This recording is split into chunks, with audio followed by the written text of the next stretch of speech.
Karena nanti ada orang-orang yang tidak sadar sesungguhnya doanya sudah dijawab, tapi dia tidak menyadari itu. Bahkan merasakan doanya kok nggak dijawab-jawab gitu. Padahal Allah sudah menjawabnya. Nah, seperti apa ukuran kita mengetahui bahwa doa kita telah terjawab, atau doa kita barangkali belum dijawab, atau tidak dijawab? Apa ukuran ketiga hal itu? Itu yang coba kita turunkan di pembahasan pagi ini. Mudah-mudahan dengan itu kita nanti akan lebih pandai bagaimana cara menyikapi doa dalam hidup, seperti apa doa dipanjatkan, kapan kita berdoa, dan kita tahu oh ini hasil dari doa yang telah kita panjatkan.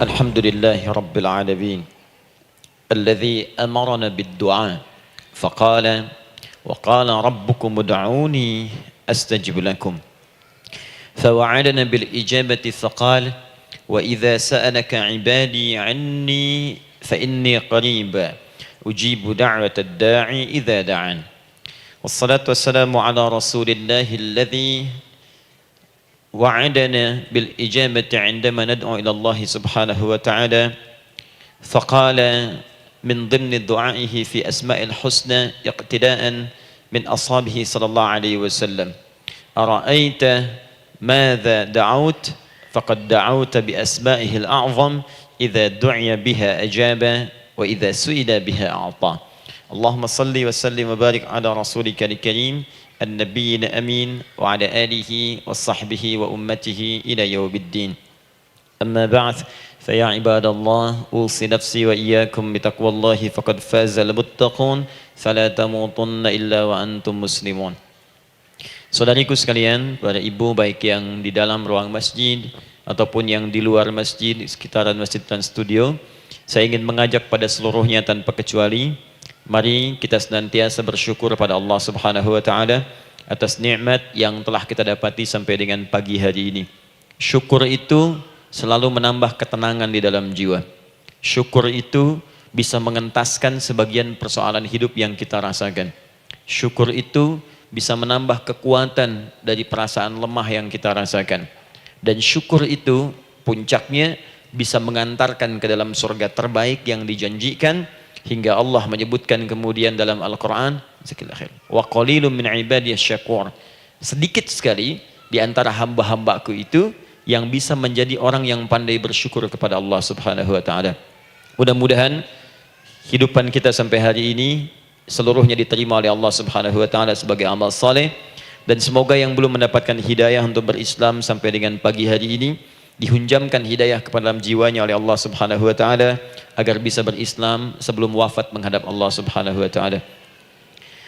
Baik, hari ini kita akan belajar. Saya akan cepat masuk kepada pembahasan karena waktu kita cukup singkat, tentang orang-orang yang dikabulkan doanya yang tersebut dalam Al-Quran khususnya dan sunnah-sunnah Rasulullah sallallahu alaihi wasallam. Kita akan bagi pembahasan kita ke dalam 3 bagian. Pertama, kenapa kita mesti berdoa? Di poin pertama. Kenapa kita mesti berdoa? Yang kedua, bagaimana cara berdoa yang baik, yang cepat dikabulkan oleh Allah Subhanahu wa taala? Yang pertama, mengapa kita mesti berdoa? Esensi doa itu apa, kan? Yang kedua, bagaimana cara berdoa yang sekiranya cepat dikabulkan oleh Allah Subhanahu wa taala.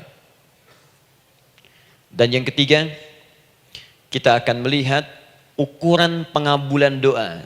Seperti apa doa itu dikabulkan. Karena nanti ada orang-orang yang tidak sadar sesungguhnya doanya sudah dijawab, tapi dia tidak menyadari itu. Bahkan merasakan doanya kok nggak dijawab-jawab gitu. Padahal Allah sudah menjawabnya. Nah, seperti apa ukuran kita mengetahui bahwa doa kita telah terjawab, atau doa kita barangkali belum dijawab, atau tidak dijawab? Apa ukuran ketiga hal itu? Itu yang coba kita turunkan di pembahasan pagi ini.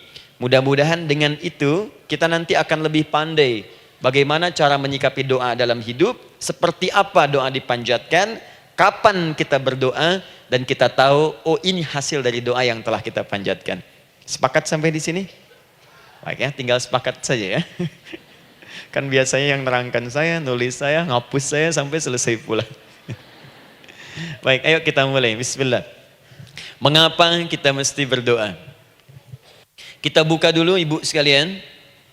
Ya, yang di ruangan ini ataupun yang di bawah, semuanya insya Allah memiliki kemuliaan yang sama di hadapan Allah Subhanahu wa taala sesuai dengan keikhlasannya, ya, sesuai dengan keikhlasannya. Karena hadisnya umum sifatnya. Man salaka tariqan yaltamisu fihi ilma, sahhalallahu lahu tariqan ilal jannah. Siapa yang menyiapkan dirinya menempuh perjalanan dan dia meniatkan ingin belajar pengetahuan agama walaupun sedikit, maka dia akan dapat balasan dari Allah, minimal setiap langkahnya akan dicatat meringankan langkah dia ke surga nantinya. Ya, dan di situ tidak disebutkan khusus bagi yang di dalam ruangan masjid. Lantai 2 lagi misalnya. Tidak. Ya, jadi yang di sekitaran, yang di depan semua berdasarkan niatnya, ya. Berdasarkan niat dan kuantitas amalannya. Di kuantitas itu tambah. Mungkin Ustadz belum datang, ibu ada yang berzikir, ada yang baca Al-Qur'an, ada yang istighfar, itu yang nambah pahala. Ya. Kalau yang pasang status, pasang kamera, ya itu saya nggak tahu. Ayo kita kembalikan sini. Pertama, Quran surah ke-7 ayat 172. Quran surah ke-7 Al-A'raf ayat 172.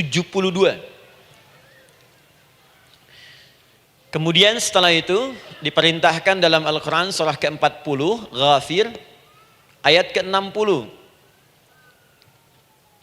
Lalu kita praktekkan ini dalam keseharian kita. Saya beri contoh misalnya Quran surah ke-2 ayat ke yang paling banyak nih dibaca 201. Kadang-kadang misalnya Quran surah ke-2 ayat 286. Banyaklah. Quran surah ke-7 ayat 23 misalnya dan seterusnya. Ini bagian pertama.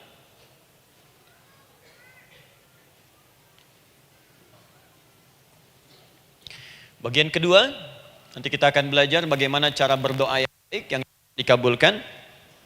Kita ambil satu, Quran ke-2 ayat 186. Kemudian yang kedua, kita ambil contoh Quran surah ke-17 ayat 110. Kemudian yang ketiga, kita ambil contoh yang paling dahsyat di Al-Quran surah ke-3 ayat 38 sampai 39. Ada yang belum berdoa sudah dikabulkan. Masya Allah. Ini ada di Quran misalnya surah ke-3 ayat 31. Nanti turunan amalannya misal di Quran surah 51 ayat 15 sampai dengan 18. Saya bulati yang 18-nya. Bagian ketiganya nanti kita uraikan di bagian akhirnya. Baik, kita bisa mulai insyaallah. Baik, kita bagian pertama, mari kita mulai. Saya ingin berkisah sejenak dengan menyampaikan Quran surah ke-7 Al-A'raf ayat 172. Allah berfirman, A'udzubillahi minasyaitonirrajim, wa idz akhadha rabbuka min bani adama min zuhurihim dzurriyyatahum wa ashhadahum ala anfusihim alastu bi rabbikum qalu bala syahidna. Ada ayatnya?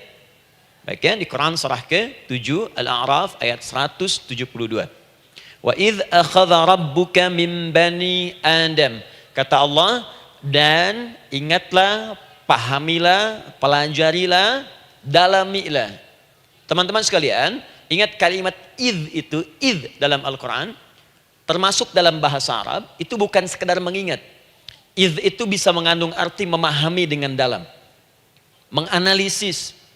Ya, memaknai itu idz. Jadi bukan sekedar mengingat. Bukankah ibu kalau mengingat sesuatu berusaha mendalaminya? Ya, kalau nggak percaya saya tanya begini. Coba ibu ingat kemarin jam 5 sore ada di mana? Bukankah sekarang sedang mendalami sesuatu? Sedang mencari memori jam 5 sore kemarin ada di mana? Setelah itu dihimpun jadi sesuatu lalu disampaikan dengan terstruktur, dengan rapi. Oh, kemarin saya ada di sini, di sini, di sini, mengerjakan ini. Itu idz dalam bahasa Arab. Kalau di Al-Quran ada kalimat idz. Itu berarti bukan sekedar kita diminta mengingat, tapi juga merenung, mendalami, memahami dengan dalam. Paham insyaallah? Baik, sekarang perhatikan. Nanti kalau ibu baca Al-Quran, maksud saya, ibu bisa menerjemahkan sendiri dan memahami dengan baik. Ya, misal kalimat idz pertama dalam Al-Quran misal ditemukan di Quran surah kedua ayat 30. Wa idz qala rabbuka lil malaikati inni ja'ilun fil ardi khalifah. Idz akan ditemukan. Nah, sekarang ayat tentang korelasinya dengan doa, kita buka Quran surah ke-7 tadi ayat 172. Wa idz akhadha rabbuk, dan pahami ya kata Allah, renungkan ya, maknai dengan dalam ketika Allah menyampaikan, membuat komitmen dengan semua anak cucu Adam tanpa kecuali. Semuanya. Ingat kalau ditemukan kalimat Bani Adam. Bani Adam disebutkan 7 kali dalam Al-Quran. Ya. Berapa kali? 7 kali. Kalimat Bani Adam. Bani Adam. Ini menunjuk pada semua keturunan anak cucu Adam sampai selesai kehidupan. Ya, dari Nabi Adam alaihissalam, kemudian pasangannya Sayyidah Hawa alaihissalam, kemudian keduanya mulai berumah tangga, melahirkan keturunan, diabadikan di Al-Quran surah keempat, ya, surah Ibu, ayat yang pertama. Ya ayyuhan nasu taqu rabbakumul ladzi khalaqakum min nafsin wahidah wa khalaqa minha zawjaha. Di situ kemudian ada Adam, zaujaha Hawa, ya. Wa batha minhuma rijalan katsiran wa nisaa. Dari situ turun keturunan laki-laki perempuan, laki-laki perempuan. Nanti menyebar, Bu, ya, menyebar. Ada yang ke Chicago, ada yang di Chicago, ada yang di Singaparna, ada yang di Singapura. Semua nyebar. Ya, di Sunda, dari Jawa sampai ke Sumatera, sampai Indonesia, sampai Nusantara, sampai Asia, Eropa, sedunia. Nanti penyebarannya disebutkan di Quran surah ke-49 ayat ke-13. Ya ayyuhan nasu inna khalaqnakum min dzakarin wa untha.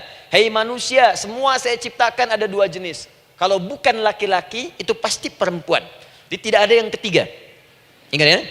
Kalau bukan laki-laki siapa?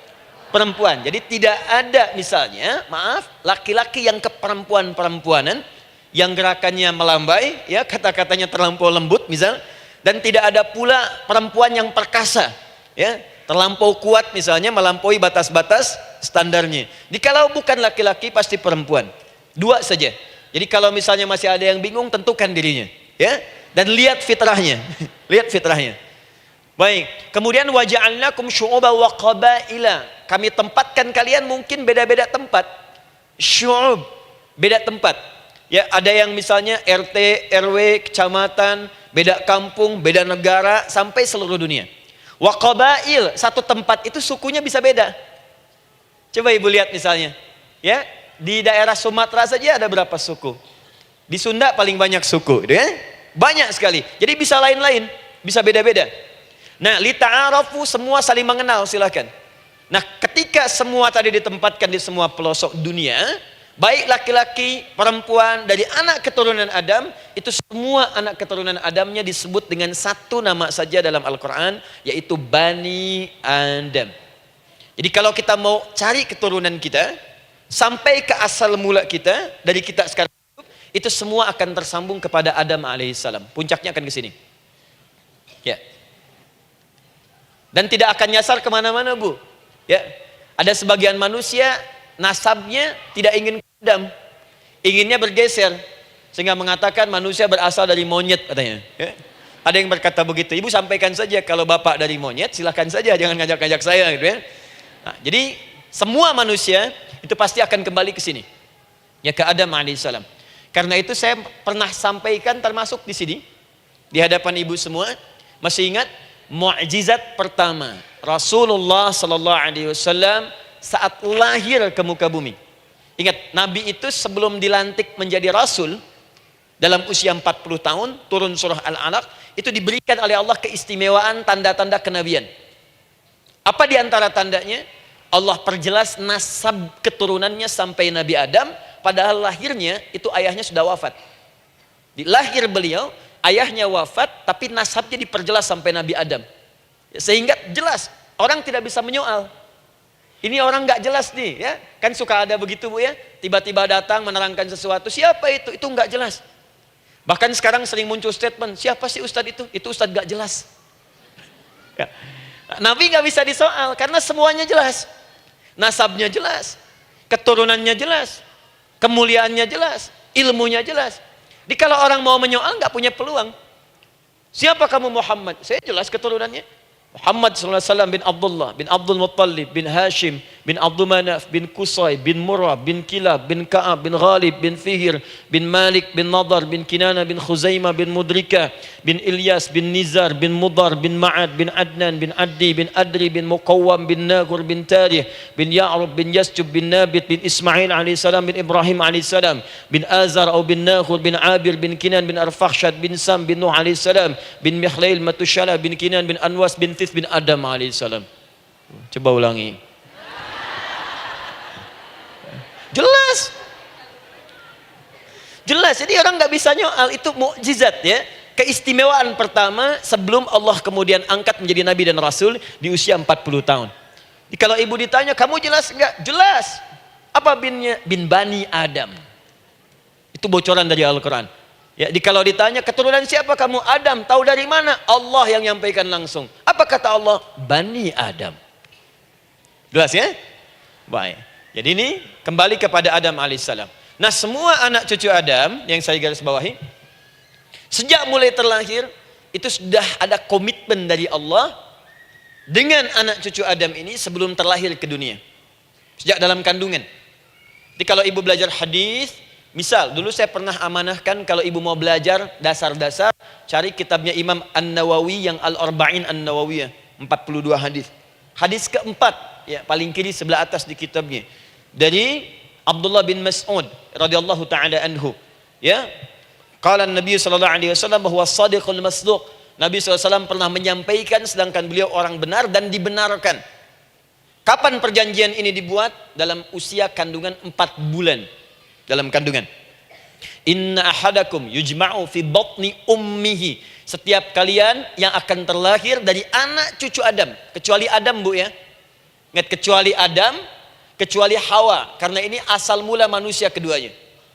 Tapi keturunan Adam dan Hawa akan mengalami proses yang sama. Dikandung dulu ibundanya, kemudian terlahir. Adam tidak dikandung, ingat, Adam tidak ada bapak, Adam tidak ada ibu. Langsung diciptakan wujudnya oleh Allah Subhanahu wa taala dari bahan dasar yang sama dengan manusia. Ya, karena itu saya pernah ditanya, pernah berdialog, ya. Ustaz, ini spesial Nabi Isa ini. Ya, spesial, Yesus Al-Masih Nabi Isa spesial. Karena itu diangkat sebagai Tuhan. Apa yang spesial? Kata beliau, karena ini bisa menghidupkan yang mati. Yang kedua, ini lahirnya beda dengan orang biasa. Bagaimana lahirnya? Tanpa bapak. Ibu saja tanpa bapak. Mana ada manusia yang lain seperti ini? Saya bilang Adam lebih spesial lagi. Lahir tanpa ibu, tanpa bapak. Kenapa nggak jadi Tuhan? Tapi kan Adam nggak bisa menghidupkan yang mati. Dengan izin Allah, maaf, Nabi Ibrahim lebih canggih lagi. Buka Quran surah kedua, ayat 260. Paling kiri sebelah atas. Wa idh qala Ibrahim Rabbi arini kaifa tuhyil mauta. Qala awalam tu'min. Qala bala walakin inna qalbi. Ketika Ibrahim bermohon kepada Rabbnya, ya Allah, tolong tunjukkan kepadaku bagaimana cara menghidupkan yang mati. Kata Allah, kamu masih nggak yakin? Kata Ibrahim, saya yakin-yakinnya. Cuma supaya hati saya tenang, buktikan kepada yang lain tentang kuasamu. Kata Allah, gampang. Lalu Allah berikan kemudian satu ketentuan sama persis dengan Nabi Isa. Cuman prosesnya lebih canggih. Kalau Nabi Isa, tepuk mayatnya, bangun, bicara. Nabi Ibrahim kata Allah, nih ambil burung, potong-potong dulu, dicincang dulu.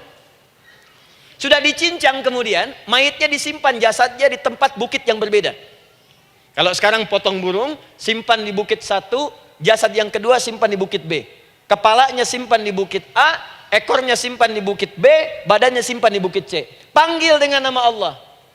Thummat uhunna ya'tina kasa'ya. Panggil, bismillah, dengan nama Allah, hidup, hidup. Sama persis dengan Nabi Isa. Dengan nama Allah biiznillah, hidup, hidup. Nabi Ibrahim biiznillah, dengan nama Allah hidup, hidup. Menyatu semuanya jadi satu. Psst. Kalau Nabi Isa kemudian ada yang menduga sebagai Tuhan, kenapa Nabi Ibrahim tidak angkat jadi Tuhan? Paham ya? Nah, ini menunjukkan bahwa ada pola pemikiran yang harus dikembalikan supaya benar cara memahaminya. Jelas sampai sini? Maaf saya sedikit agak lompat ya. Saya kembalikan kemudian, perhatikan sini. Inna ahadakum yujma'u fi batni ummihi. Karena itu semua anak cucu Adam, beda dengan Adam, akan proses lahirnya dikandung dulu di perut ibundanya. Fokus baik-baik. Arba'ina yauman nutfah, 40 hari pertama baru kemudian proses antara spermatozoa dengan ovum berproses. Thumma yakunu mithla dzalika, kemudian alaqah. 40 hari yang kedua jadi alaqah, zigot yang menempel di dinding rahim. Thumma yakunu mithla dzalika mudghah. 40 hari ketiga berbentuk mudghah, sudah mulai berbentuk daging sekeratan, ada bentuknya. Dan usianya sudah 4 bulan, 40 hari ketiga, 120 hari. 120 hari. Thumma yursalu ilaihil malak, kemudian diutuslah malaikat, fayanfukhu fihi ruh, maka ditiupkan roh ke dalamnya. Jadi ingat, kalau di antara sini, di antara kita ada ibu misalnya yang tengah hamil, tengah mengandung, ingat baik-baik, atau keluarganya, kerabatnya, usia 4 bulan itu roh sudah ditiupkan. Di kandungan sudah ada rohnya. Hati-hati ya. Berapa bulan? 4 bulan. Karena itu nanti ada ayat dalam Al-Quran, Quran surah ke-7 ayat 189. Di posisi ini harus banyak berdoa dan beramal soleh.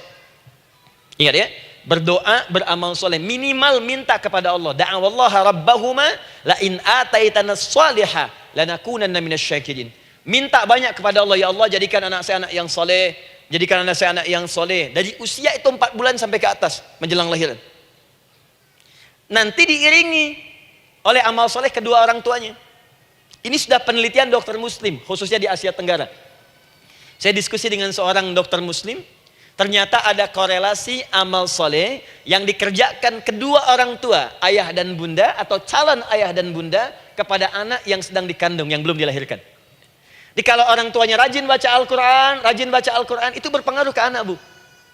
Dan penelitian terkini, itu mempercepat anak itu menjadi seorang penghafal Quran ketika lahir.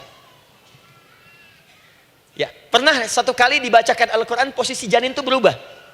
Seperti sujud gitu. Itu penelitian sudah di MRI waktu itu dilihat ya, kelihatan. Jadi ada korelasi antara kesolehan orang tua dengan kesolehan anak yang sedang dikandung. Hati-hati ya. Tapi yang penting diketahui adalah dalam usia kandungan 4 bulan itu disebutkanlah isyarat di Quran surah ke-7 ayat 172 terjadi perjanjian komitmen dengan Allah Subhanahu wa taala. Apa perjanjiannya? Wa idz akhadha rabbuka min bani adama min zuhurihim dzurriyyatahum wa asyhadahum ala anfusihim. Lihat perjanjiannya, saya fokus di kalimat ini, alastu bi rabbikum. Apakah engkau akan berkomitmen saat ini? Bersaksi? Karena kalimatnya bersaksi. Wa asyhadahum, dan mereka bersyahadat, bersaksi, komitmen. Di komitmennya menggunakan kata syahadat di sini. Karena itu nanti setiap bayi yang sudah terlahir dari rahim ibu manapun itu berada dalam keadaan suci karena sudah bersyahadat dalam perut ibundanya. Masih ingat hadis ini? Kullu mauludin yuladu 'alal fitrah. Setiap yang terlahir dari rahim perempuan manapun itu membawa fitrah. Apa di antara fitrah yang dimaksudkan itu? Fitrah keislaman, fitrah mengakui Allah sebagai Tuhan. Itu nanti ada di Quran surah ke-30 ayat ke-30, paling kanan sebelah atas. Quran surah 30 ayat 30.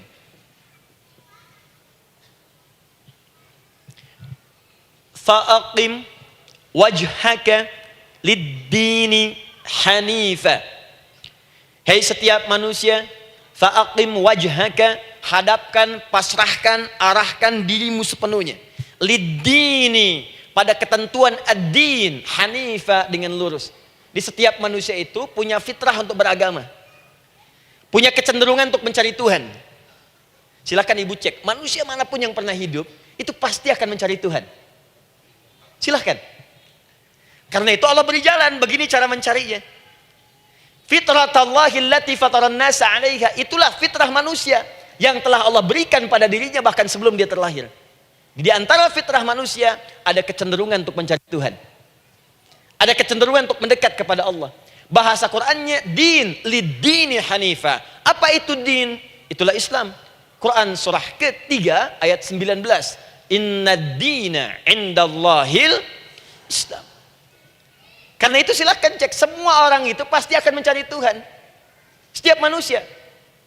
Ada yang melihat kayaknya ada di hewan, kayaknya ada di pohon, kayaknya ada di alam, kayaknya ada di patung, kayaknya ada di... Mencari dia. Terus Allah beri jalan. Kalau kamu ingin mencari yang benar, din yang dimaksud Islam, diberikanlah tuntunan dalam Islam.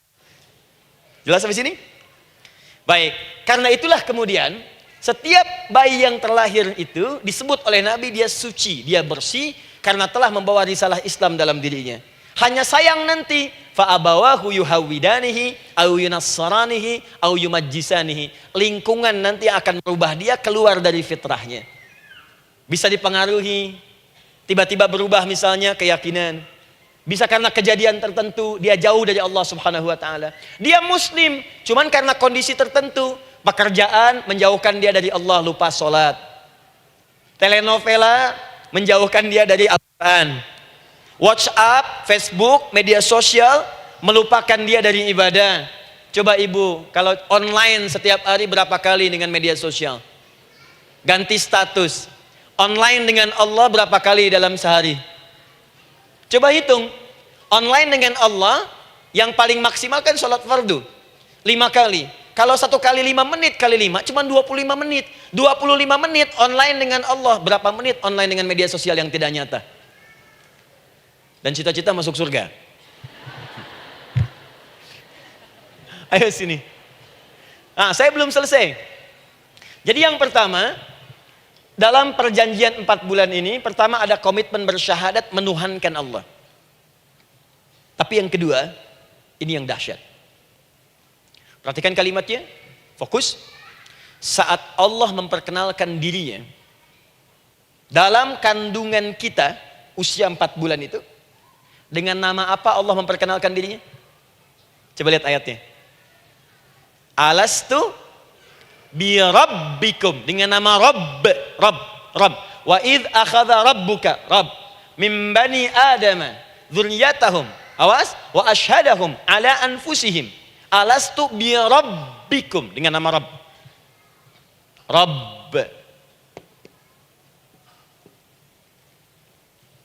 Nah, ibu sekalian, kata Rabb ini itu berasal dari kata ar-rububiyah.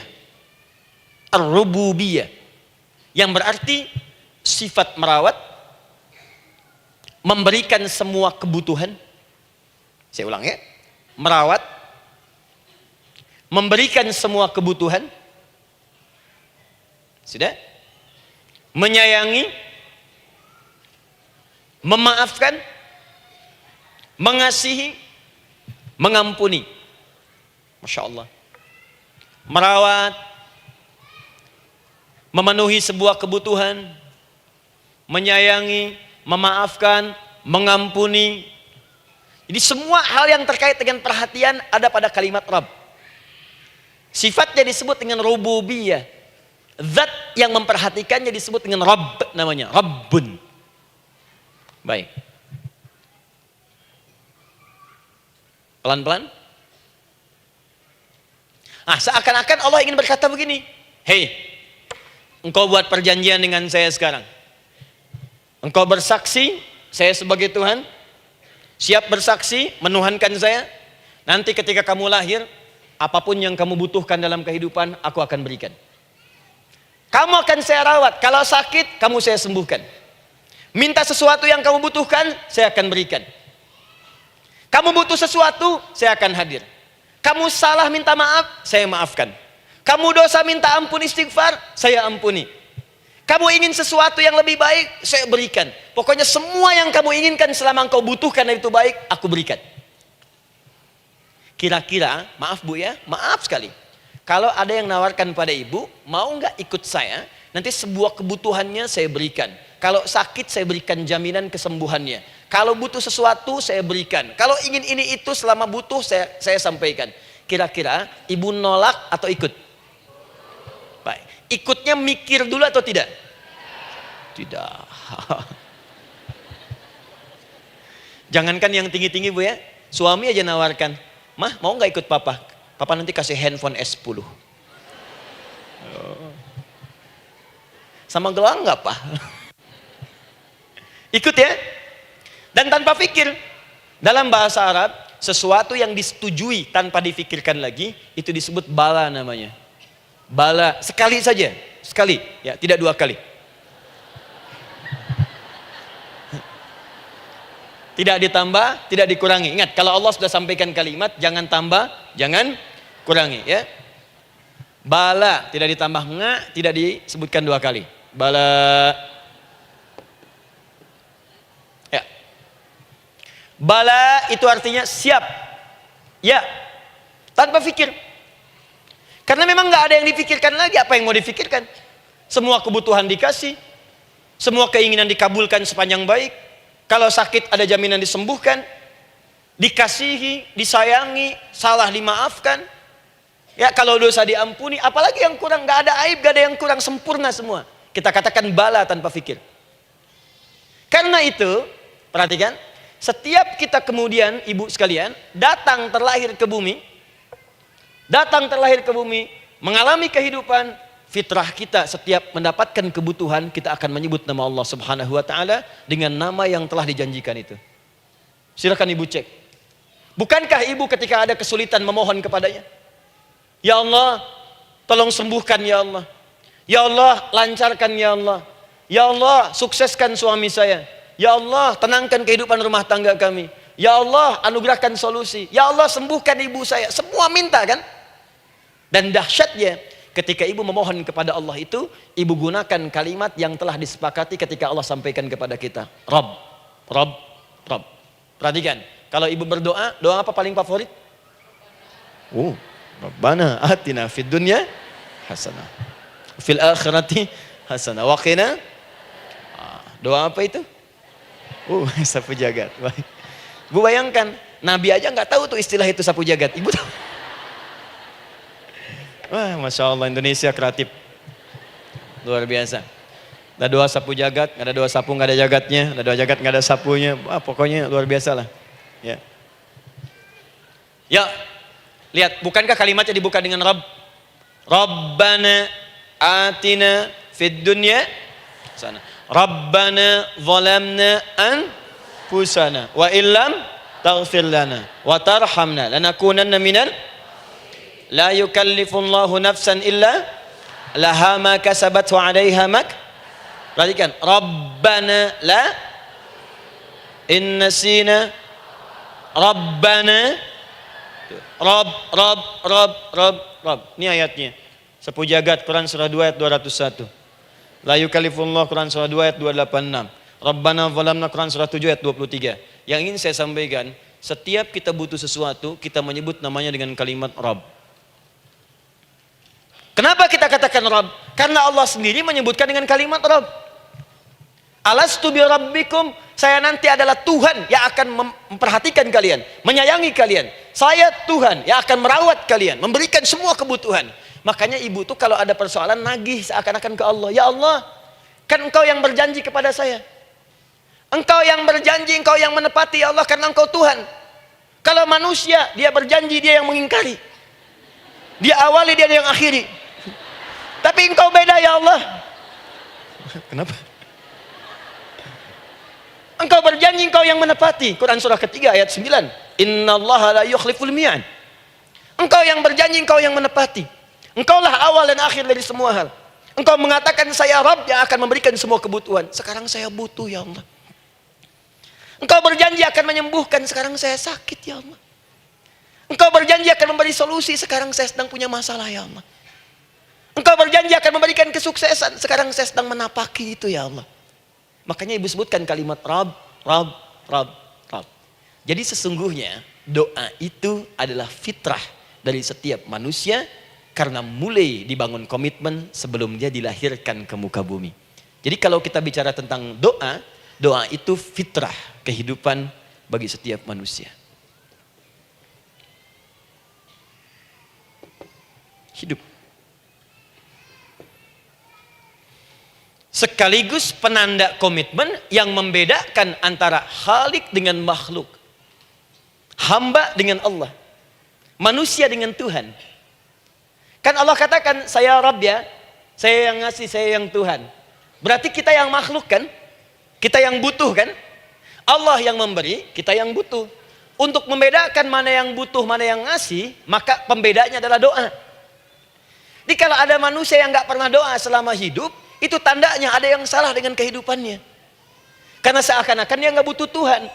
Sebab perbedaan manusia dengan Tuhan itu sebelum lahir, salah satunya ditunjukkan dengan sifat butuh kita kepada Allah. Makanya sekaya-kayanya orang itu pasti berdoa. Manusia paling kaya di muka bumi pun kalau besoknya mau ada pekerjaan atau proyek, dia berdoa dulu tuh. Ya Tuhan, tolong lancarkan proyek ini. Butuh. Pejabat setinggi-tingginya, kalau sudah mau mulai kemudian ada pemilihan, kalau mulai ada kebijakan, kalau mulai ada apapun berdoa juga. Itu tandanya butuh. Butuh. Di setiap manusia itu pasti butuh dengan Allah.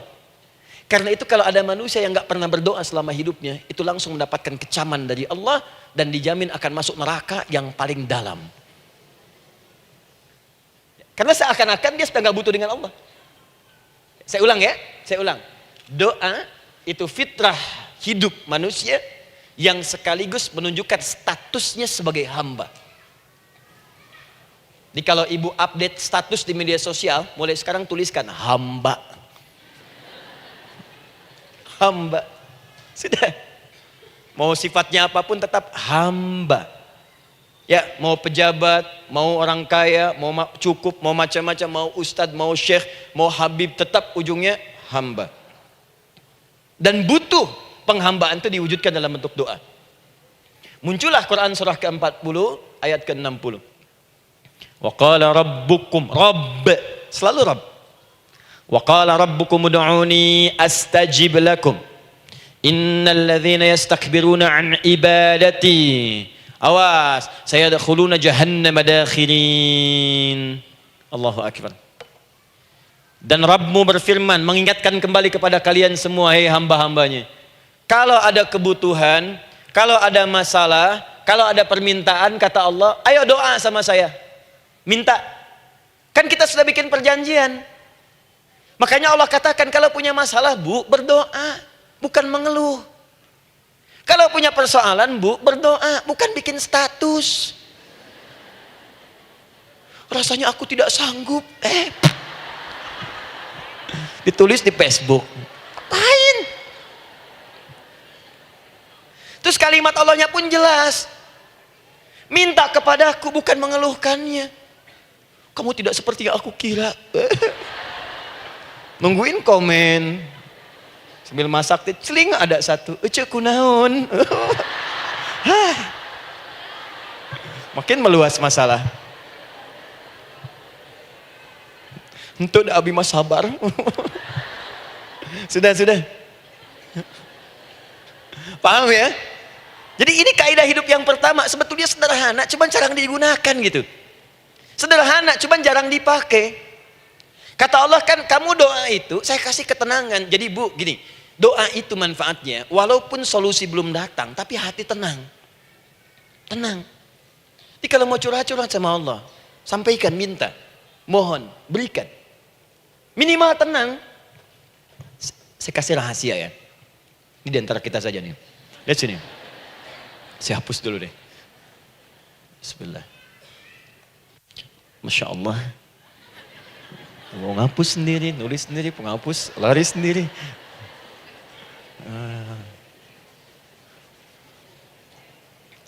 Bismillah.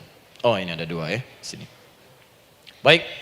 Buka Quran surat 7 ayat 205. Quran surat 7 ayat 205. Doa itu disebut zikir di ayat itu. Jadi kalau ibu sedang berdoa, itu sedang berzikir. Wadhkur rabbaka fi nafsika tadarruan wa khifatan wa dunal jahri minal qaul. Ada ayatnya? Oke. Pakai Rabb lagi kan? Wadhkur rabbaka. Kalau engkau punya masalah, kata Allah, sekecil apapun. Di rumah tangga kah, Di kantor kah, kehidupan sosial kah? Kata Allah, ayat sebut, minta kepada Allah. Berdoa.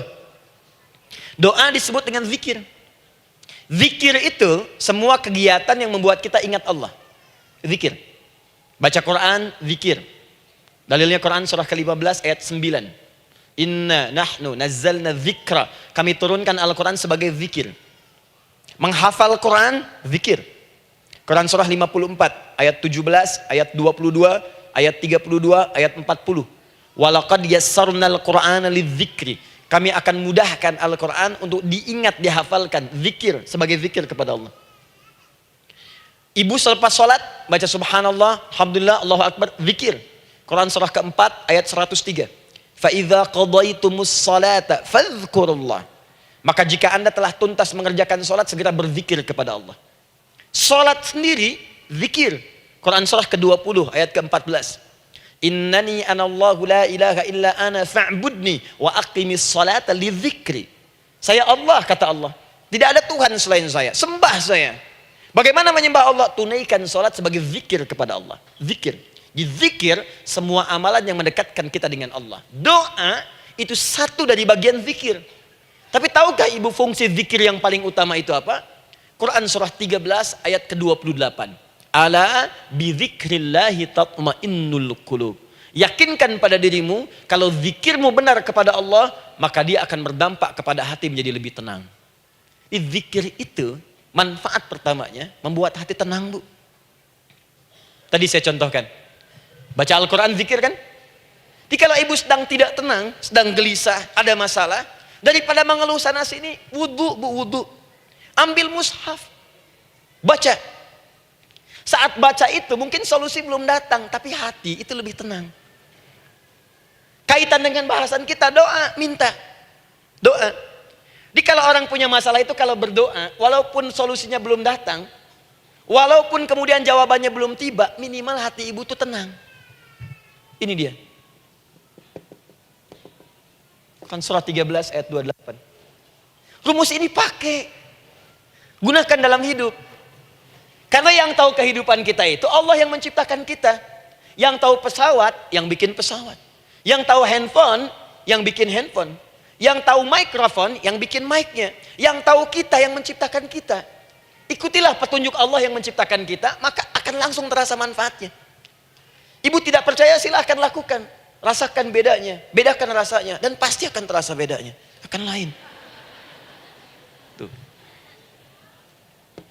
Doa. Tapi ingat yang paling penting kata Allah, doa itu bukan sekedar penting permohonannya, tapi menunjukkan status kita sebagai hamba di hadapan Allah Subhanahu wa taala. Jadi kalau ada orang selama hidup tidak pernah berdoa, artinya dia mengingkari status dia sebagai hamba di hadapan Allah Subhanahu wa taala. Mau menyejajarkan diri dengan Tuhan. Kan yang tidak pernah meminta itu Tuhan. Allah yang memberikan. Kalau manusia beda pasti minta. Artinya kalau ada manusia nggak pernah minta, seakan-akan bahasa halusnya, kamu ini ngaku jadi Tuhan. Saya tempatkan kau di neraka jahanam yang paling bawah. Jahanam itu, Bu, belum masuk saja sudah terasa. Terasa. Buka ibu Quran surah misalnya ke-40 Ghafir tuh. Ya, ayat 45 sampai dengan 47-nya. Sebelumnya lagi lihat Quran surah ke-8 ayat ke-50. Itu penghuni neraka, Bu, yang bukan jahanam saja. Penghuni neraka itu kalau mau meninggal itu dipukulin dulu malaikat. Depan belakangnya. Ayo, kamu keluar. Lama amat keluarnya rohnya katanya. Takut karena nggak punya bekal. Kan maaf ya, kaidah mengatakan orang nggak punya bekal itu takut pulang, apalagi orang merasa salah. Anak ibu berbuat kesalahan, mau pulang takut kan? Takut. Jadi kalau ada anak takut pulang, salah dia. Salah. Kemana anak nggak pulang-pulang? Pasti ada yang salah karena nggak berani pulang. Jangankan salah, nggak punya bekal saja, malu pulang. Lihat ibu waktu Ramadan usai, mau mudik, Idul Fitri. Kan pada mudik kan? Kenapa mau mudik dan senang mudik? Karena punya bekal, Bu. Dikumpul-kumpulkan tuh selama 11 bulan. Untuk 1 bulan saja. Itu pun paling berapa hari. Kumpulin. Terus telepon keluarga, insya Allah aku pulang hari ini. Wah, senang semuanya. Padahal mudiknya cuma pakai motor, Bu. Motornya bebek, bekalnya singa. Serius saya, motor bebek bekal singa, ada kardus belakangnya. Tulisin, terus tambah pelepah pisang buat begini. Belakangnya ditulisin, aku pulang sayang. Jalan, mudik. Terus yang di rumah kan senang nerimanya. Kenapa? Karena ada yang pulang dan bawa bekal. Saya pernah tanya pada seseorang, kenapa anda nggak mudik? Nggak ada bekal Ustadz, nggak ada bekal, malu pulang. Kebayang nggak saat pulang menghadap Allah nggak punya bekal? Malu pulang, apalagi punya banyak salah. Jadi nggak mau keluar rohnya. Malaikatnya geram, dipukulin sama malaikat. Pukul depannya, pukul depan. Kamu ini cepat keluar, cepat keluar, cepat keluar. Keluar, keluar, keluar, keluar, keluar. Malu pulang. Tapi kalau punya bekal enak. Dan yang nyambut langsung malaikat. Bahkan nanti ada satu amalan saat dikerjakan. Itu orang ini sudah masuk surga. Tapi semua malaikat di semua pintu surga yang 8 itu datang mengunjungi dia mengucapkan selamat. Itu ada di Quran surah 13 ayat 24.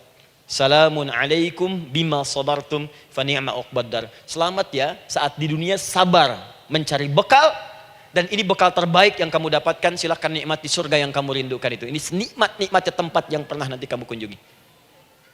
Dan tinggal abadi di situ. Yang nyambut malaikat. Bayangkan semua malaikat, Bu. Semua malaikat dari pintu surga datang nyambut dia. Wah, Masya Allah, ada malaikat Jibril, Israfil, malaikat maut. Maaf ya, dicabut kemarin. Biasa, selamat, selamat, selamat, selamat, selamat. Dunia aja kalau ada yang nyambut senang kan? Rumah dicet, datang, sambut depan rumah, semua hidangan ada, Masya Allah. Bahkan yang tidak ada jadi ada. Luarnya kongwan, dalamnya rangginang gitu kan. Wah, muncul semua. Paham ya? Jadi ini bagian pertama. Jadi kita katakan kenapa manusia mesti berdoa. Jawabannya karena manusia itu hamba. Dan doa itu adalah fitrah bagian dari kehidupan. Kenapa manusia mesti berdoa? Karena ada komitmen dari Allah. Setiap dia mendapatkan sebuah persoalan, maka Allah akan jawab dan berikan jawaban dari semua persoalannya. Jalan mendapatkan jawaban itu adalah doa.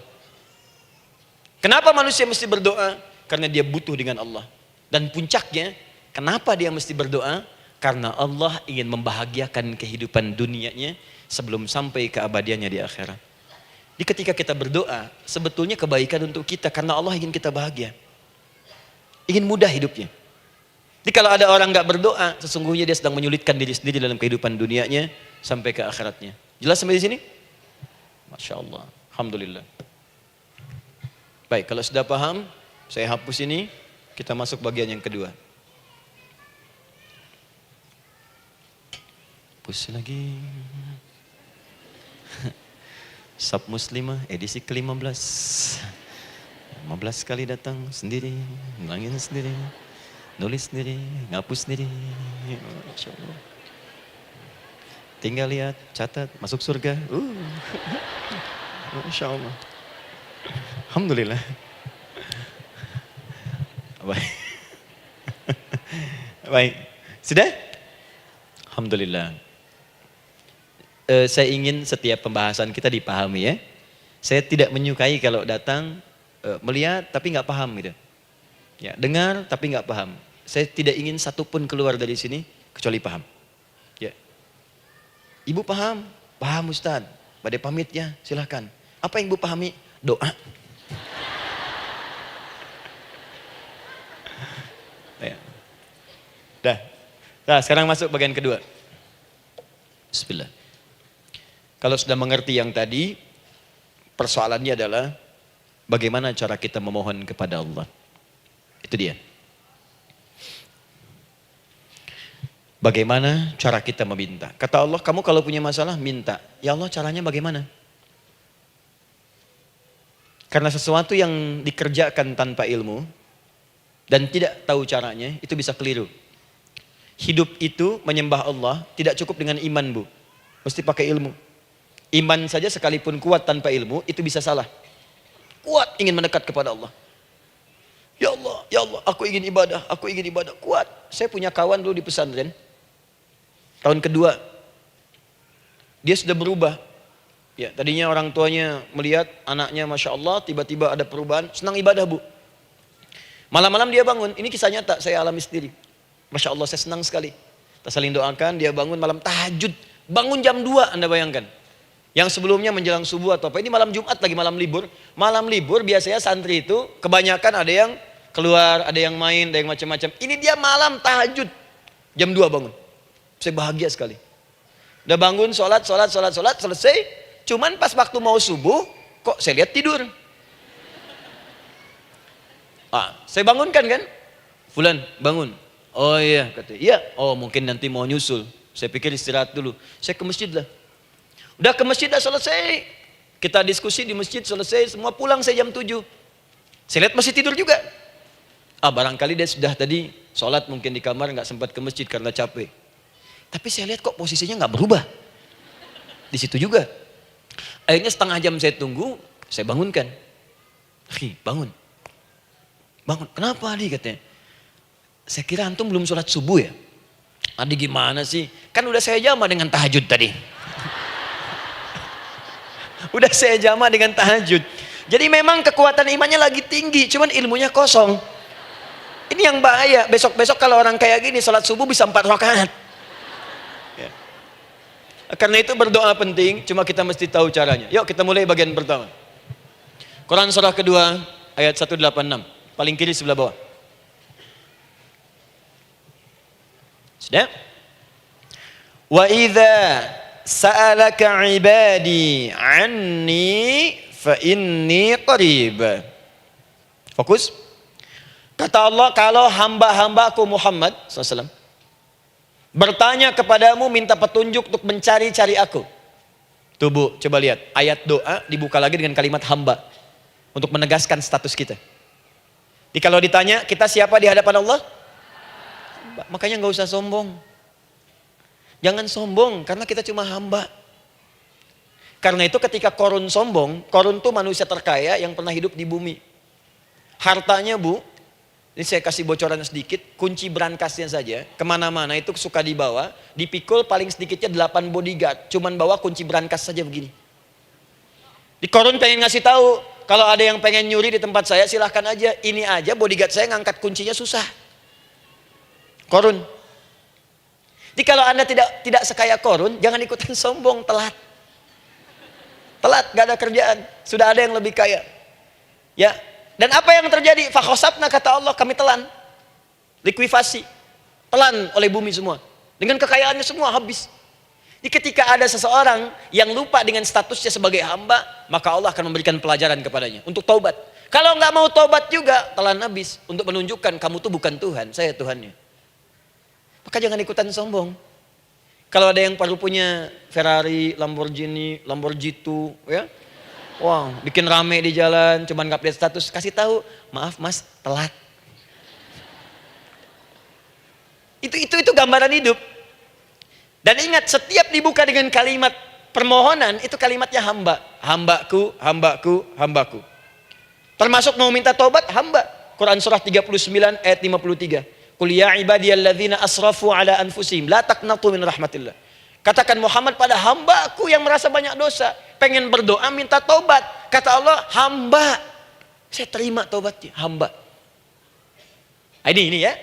Ini pun adab yang pertama dari Al-Quran. Adab yang pertama, kalau kita ingin berdoa dan doa itu cepat ingin dikabulkan, maka berdoalah dengan cara menghamba di hadapan Allah Subhanahu wa ta'ala.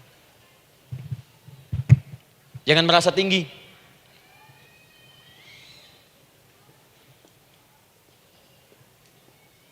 Saya turunkan caranya. Bagaimana cara menghamba itu dengan cara yang baik? Fokus.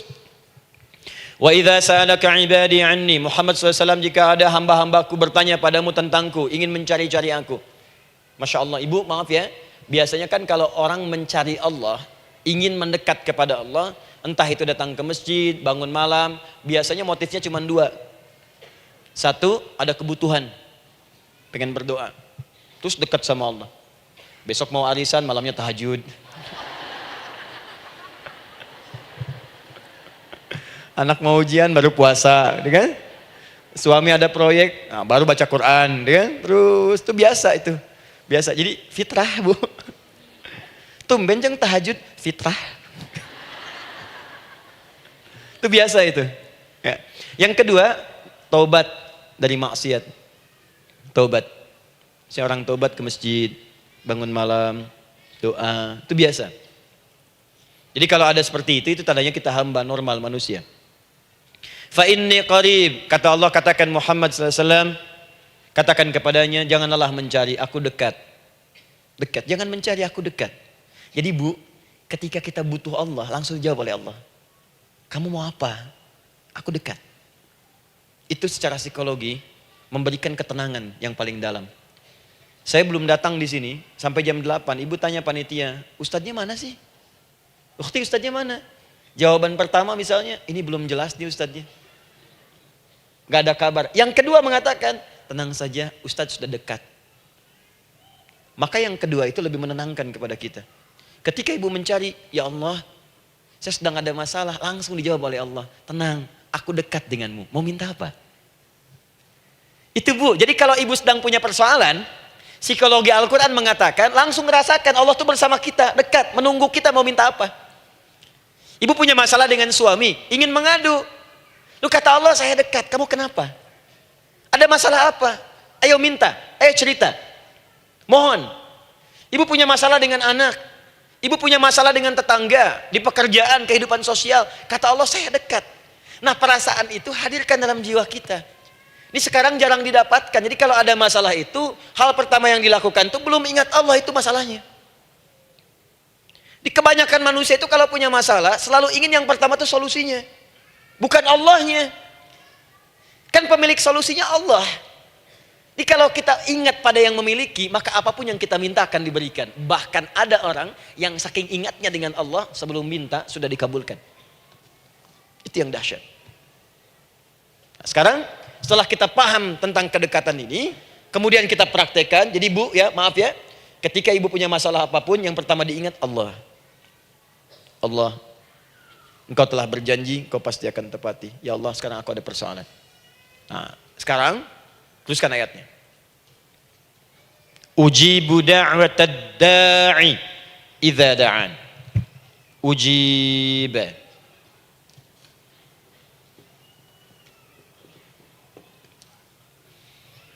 Ujibu da'watad da'i idza da'an. Aku pasti akan menjawab, mengabulkan setiap doa hambaku jika dia bermohon kepadaku. Saya ingin ajarkan sedikit di gramatikal bahasa Arab. Ujib itu disebut dengan fi'il mudhari namanya. Saya kasih rumus cepat Bu ya. Insya Allah kalau ibu fokus dengan rumus ini, ibu nanti bisa memahami Al-Quran dengan baik. Saya kasih satu kalimat, hafalkan baik-baik. Ini gampang kok. Anita. Ya, Anita. Sudah? Anita. Baik. Hamzah, nun, ya, ta. Satukan Anita. Kalau di dalam kalimat ibu baca Al-Quran, di depannya ada huruf hamzah ini, atau nun, atau ya, atau ta, maka itu rumus mudhari namanya. Gak usah dihafalkan mudharinya, ya, gak usah dihafalkan sampai bikin misalnya satu ungkapan Anita istrinya Pak Mudhari, gak usah, gak ada kerjaan, ya, gak usah dihafal. Saya hanya ingin tunjukkan pemahaman. Kalau ada bentuk seperti ini punya 3 makna. Kalau dalam bahasa Inggris itu disebut present, ya, continuous, dan future. Present, continuous, and future. Sekarang, terus, sampai kapanpun. Sekarang, terus berlangsung, continuous, and future, sampai kapanpun di masa depan. Ini bentuknya disingkat dengan rumus ini, Anita. Di dalam konteks pengabulan doa, kata Allah, ketika saya akan kabulkan. Kalau kamu punya masalah, kamu berdoa, saya akan kabulkan. Nah, kalimat Allah saya akan kabulkan ini bentuknya menggunakan mudhari. Ada hamzah di depannya, ujib. Artinya apa? Kalau ibu sekarang berdoa, saya akan kabulkan, kata Allah. Terus kamu berdoa, saya akan jawab. Nanti pun punya masalah di masa depan, kamu berdoa, saya jawab juga. Jadi artinya tidak ada doa yang sia-sia. Semua doa, ingat, sepanjang kita butuhkan, pasti Allah berikan. Doa itu, sepanjang kita butuhkan, pasti akan dijawab.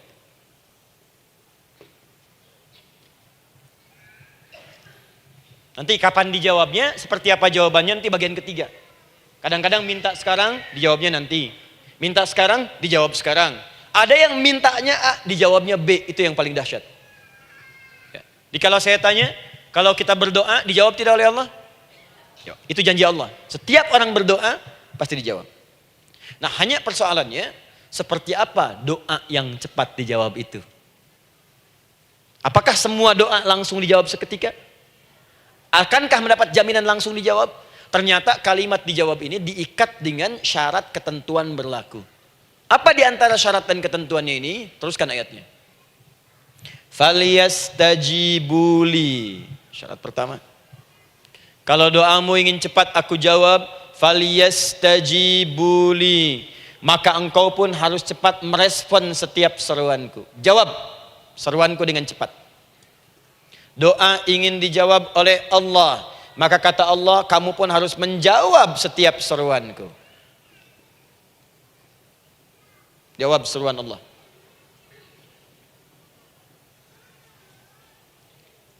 Ayo respon, adil. Maunya dapat gaji aja, kerja nggak mau. Ya?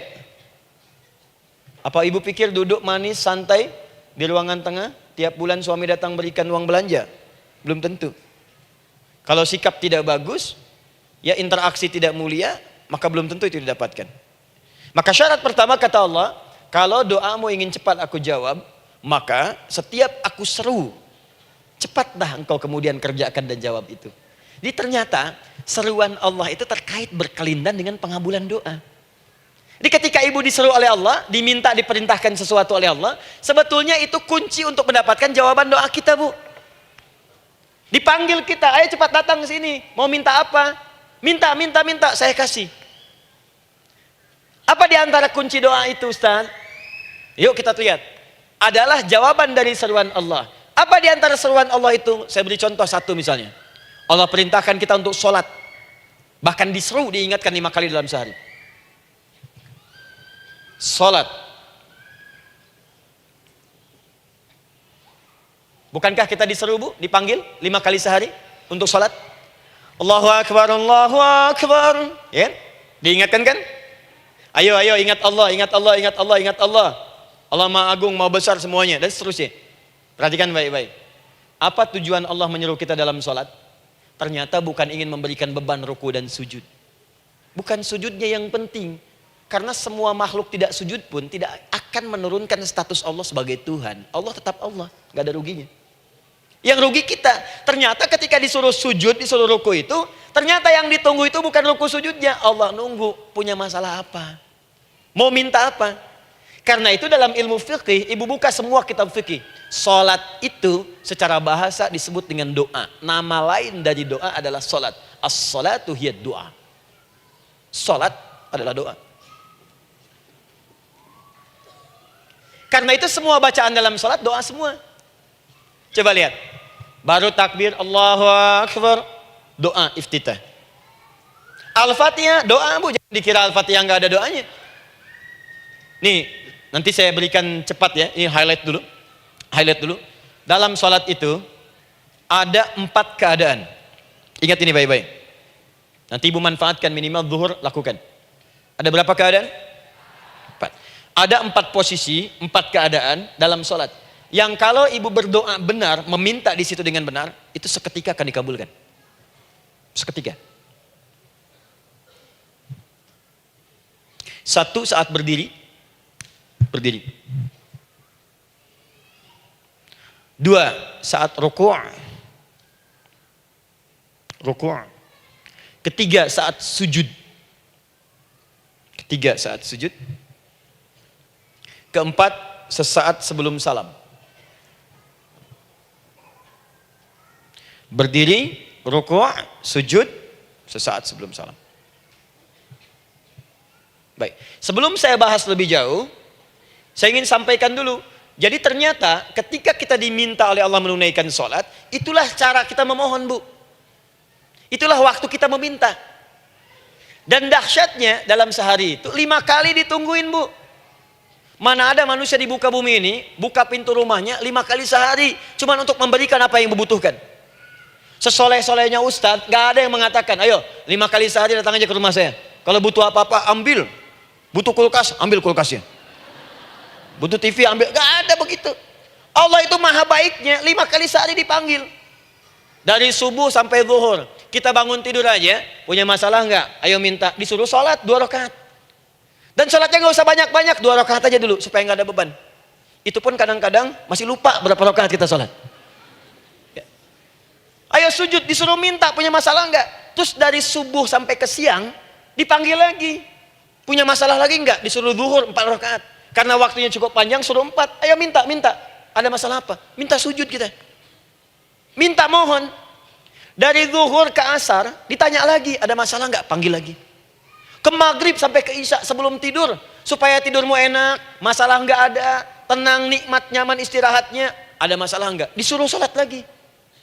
Jadi kalau orang paham sholat itu kunci kebahagiaan, dia akan senang menunaikan sholat. Makanya ketika ibu bertanya, kenapa saya sholat? Dijawab oleh muadzin, hayya 'alas shalah, ayo sholat. Kenapa sih sholat?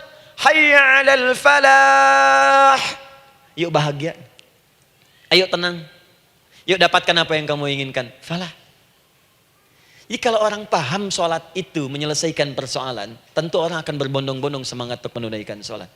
Cuman sayang segelintir orang itu menilai sholat sebagai beban. Jadi sebagai kewajiban beban saja, makanya sholatnya nggak nikmat. Karak tadi duhur, ayeuna asar deui. Tuh. Ya bagaimana doanya bisa dijawab? Anda datang pada orang, tapi datangnya dengan marah-marah. Datangnya dengan mencelanya. Ya bagaimana dia bisa memberikan kebutuhan Anda? Anda datang pada Allah dengan niat yang tidak ikhlas. Setelah itu kemudian menggunjingkannya, bagaimana bisa dijawab? Tuntutan tinggi. Tapi datang tidak membawa prestasi, ya bagaimana bisa diberi? Catat tuh, bikin status. Paham ya? Nah ini bagian pertama. Jadi cara pertama, respon kata Allah, seruan Allah. Rumus pertama sholat. Nah sekarang saya ajarkan lagi. Ini belum selesai nih Bu. Ini panjang bahasannya nih. Sampai jam berapa kita? 10 ya? Oh, banyak. Oh, mau sampai jam 5 silahkan. Saya jam 10 selesai. Ya. Lihat sini. Oke, saya punya sekitar 1 jam kurang ke depan. Saya ingin terangkan sedetil-detilnya gitu ya. Dan saya hanya menyampaikan isi Al-Quran. Quran, hadis, Quran, hadis. Sekarang gini, Ustadz saya sekarang paham, sholat berarti kunci untuk menyelesaikan masalah. Di sholat saya akan memohon. Sekarang Ustadz, bagaimana cara saya merespon sholat? Kan kata Allah, saya menyeru, respon gitu kan? Kita dipanggil sholat nih, Allahu Akbar, dipanggil. Bagaimana cara meresponnya? Sebelum minta. Awas, ibu ingin datang mengajukan proposal. Datang kepada wali kota, datang kepada gubernur, datang kepada presiden, datang kepada menteri sebelumnya. Bukankah ibu mempersiapkan diri? Penampilan ditata, proposal dibagus-bagusin, itu kan? Yang paling hebat itu kadang-kadang malam-malam latihan depan cermin. Bapak wali kota yang saya hormati. Lihat semuanya tuh. Dan yang paling luar biasa, maaf ya, janjian jam 7 dengan Pak Wali Kota, datang jam 6 ke Balai Kota. Sekarang ibu punya janji dengan Allah. Janji itu sudah diketahui sebelum pertemuannya. Kalau tidak percaya, 5 waktu ini ibu sudah hafal Bu. Ya, bahkan disuruh ngapalin oleh Allah. Buka Quran surah ke-4. Surah ibu, surah mama, An-Nisa. Ayat 103, Quran surah 4 ayat 103. فَإِذَا قَضَيْتُمُ الصَّلَاةَ فَاذْكُرُوا اللَّهَ قِيَامًا وَقُعُودًا وَعَلَى جُنُوبِكُمْ فَإِذَا اطْمَأْنَنْتُمْ فَأَقِيمُوا الصَّلَاةَ. Lihat ujung ayatnya. Inna as-salata kanat 'alal mu'minina kitaban mawquta. Sungguh semua waktu salat itu telah ditetapkan waktunya bagi orang beriman. Itu terjemahan biasa. Kalau terjemahkan pakai ilmu balaghah, sungguh orang beriman itu hafal waktu-waktu salat. Tahu waktunya. Apalagi kalau di waktu itu ibu punya kepentingan, pasti hafal. Kalau ibu benar memprioritaskan sholat dan menilai sholat sebagai solusi hidup, menilai sholat sebagai kebutuhan, ibu pasti akan hafalkan itu Bu.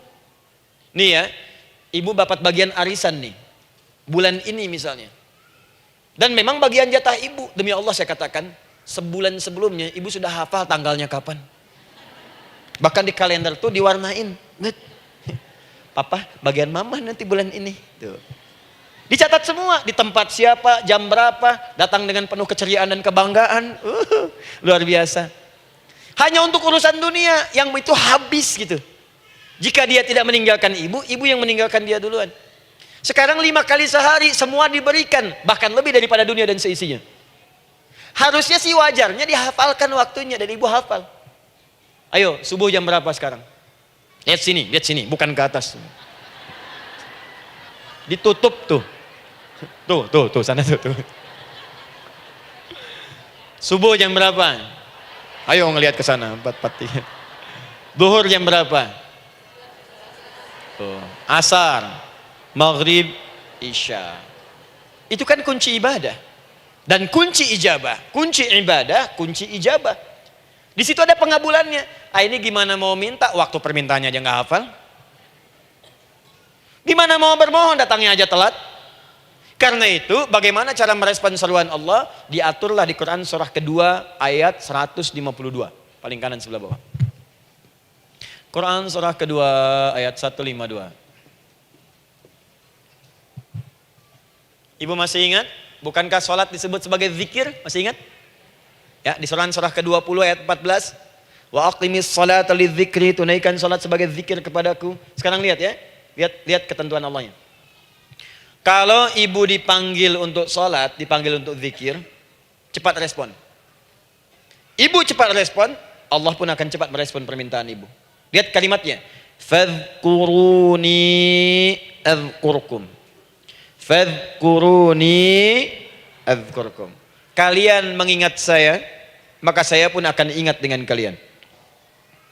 Kalian zikir kepada saya, ingat saya, kata Allah, maka saya pun akan ingat kalian. Di antara makna zikir, salat. Jikalau ibu salat mengingat Allah dengan cepat, maka Allah pun akan cepat mengingat kita. Contoh.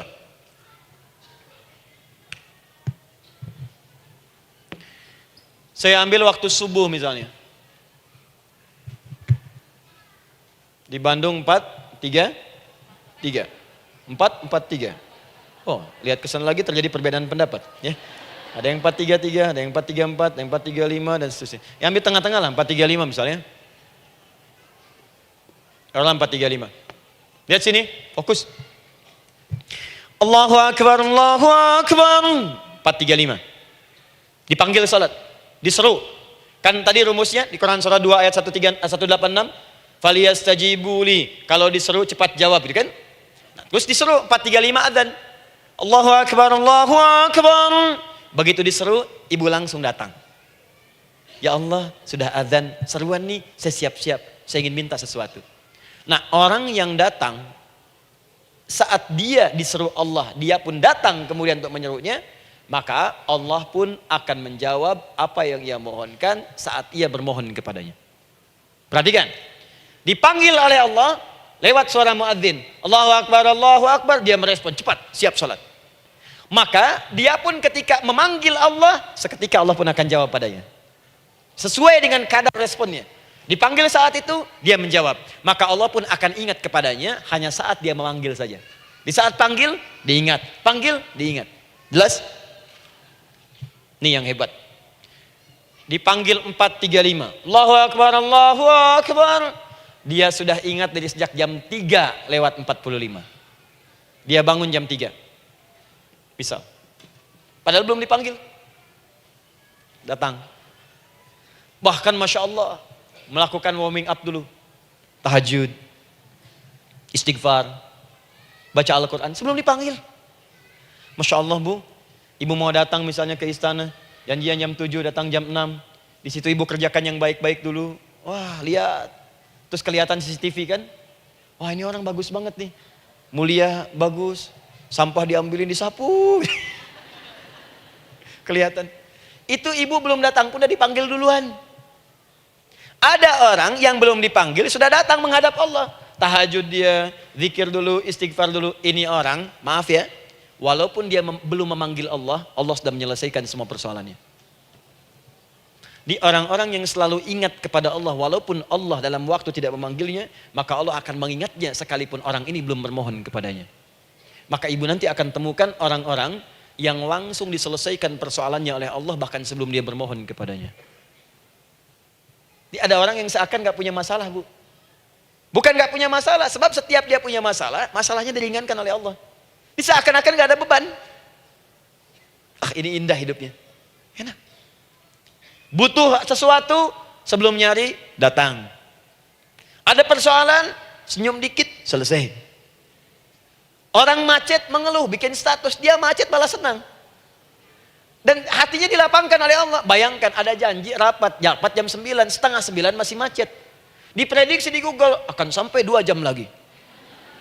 Yang lain mengeluh, telepon sana, telepon sini, ini. Dia enggak aja, lapang aja. Alhamdulillah ya Allah, kasih macet. Morotal, saya mau dengerin surah Al-Baqarah. Buka, hafalin. Partnernya nelpon. Sampai di mana, akhi? Ini sampai di surah Al-Baqarah ayat 186. Tidak ada yang sia-sia dari Allah. Sabar ya di sana. Ya, atau kita bisa koneksikan dari sini, apa yang bisa saya selesaikan sekarang di sini, sehingga sampai sana kita tinggal kesimpulan saja. Tenang hatinya. Gak ada gerasak, gerusuk, gulisah gini, telepon sana sini, klaksonin.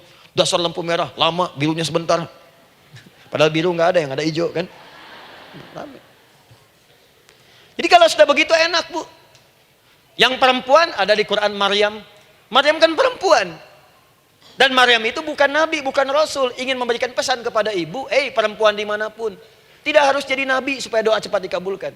Tidak harus menjadi rasul. Ini Maryam bukan nabi, bukan rasul. Tapi dia ini luar biasa. Sebelum dipanggil udah datang. Zikirnya tak terlukiskan. Mohon kepada Allahnya luar biasa. Menjaga diri dari hal yang dilarang oleh Allah. Apa hasilnya? Sebelum diberikan bahkan oleh pamannya, sudah ada kebutuhannya. Quran surah ketiga ayat 37. Kullama dakhala 'alaiha Zakaria al-mihraba wajada 'indaha rizqa. Setiap pamannya mau memberikan kebutuhan Maryam sudah ada di dalamnya, Bu. Sudah ada. Itu luar biasa. Mau makan, makanan ada. Mau anggur, anggur ada. Ya. Wah, itu luar biasa, Bu. Jadi bermohon bahkan sebelum waktunya.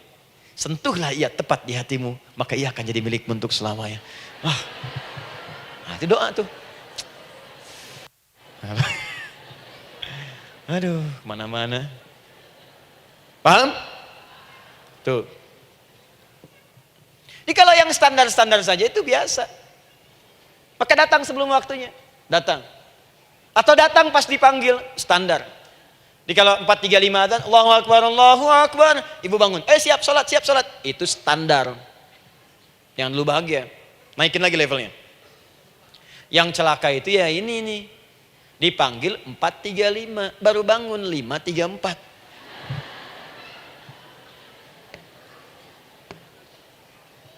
Sholat subuh belum, nuntutnya udah banyak. Ya Allah, kurang apa lagi aku bermohon kepadamu. Sudah aku meminta sekarang, sholat subuh aja belum. Jadi mana keadilannya? Jadi yang pertama, respon seruan Allah. Disitulah Allah pun akan cepat merespon apa yang kita kemudian butuhkan. Jadi yang pertama lewat sholat ya Bu ya. Ingat sholat. Dan sholat itu tadi dari 4 posisi saya ajarkan yang pertama saja satu. Supaya nggak terlampau panjang ya. Berdiri Bu. Saya ajarkan satu. Setiap ibu dalam keadaan berdiri dan membaca Al-Fatihah pada kalimat iyyaka na'budu wa iyyaka nasta'in. Ingat, pada kalimat iyyaka na'budu wa iyyaka nasta'in, maka sertakanlah di hati kita apa persoalan yang dirasakan untuk bermohon kepada Allah. Saya ajarkan cepat. Kalau ibu mau belajar lebih detail, ikuti kajian kami di fikih salat, sifat salat Nabi sallallahu alaihi wasallam. Nanti saya terangkan semua dalilnya. Insyaallah sepanjang yang saya ketahui. Baik. Dasarnya ini, dasarnya Quran surah ketiga ayat 38 sampai 39. Dan dikuatkan nanti di hadis qudsi. Ibu kenal Nabi Zakaria? Ya kenal ya. Ya selamat lah Bu. Alhamdulillah. Episode ke-15 kenal Nabi Zakaria, luar biasa. Alhamdulillah. Nabi Zakaria punya persoalan, sudah berumah tangga, belum ada keturunan. Fisiknya sudah letih, rambutnya sudah memutih, dan mohon maaf istrinya divonis monopos dan mandul. Secara medis klinis. Apa yang beliau kerjakan? Sholat. Dalam sholatnya bermohon kepada Allah. Perhatikan permohonannya.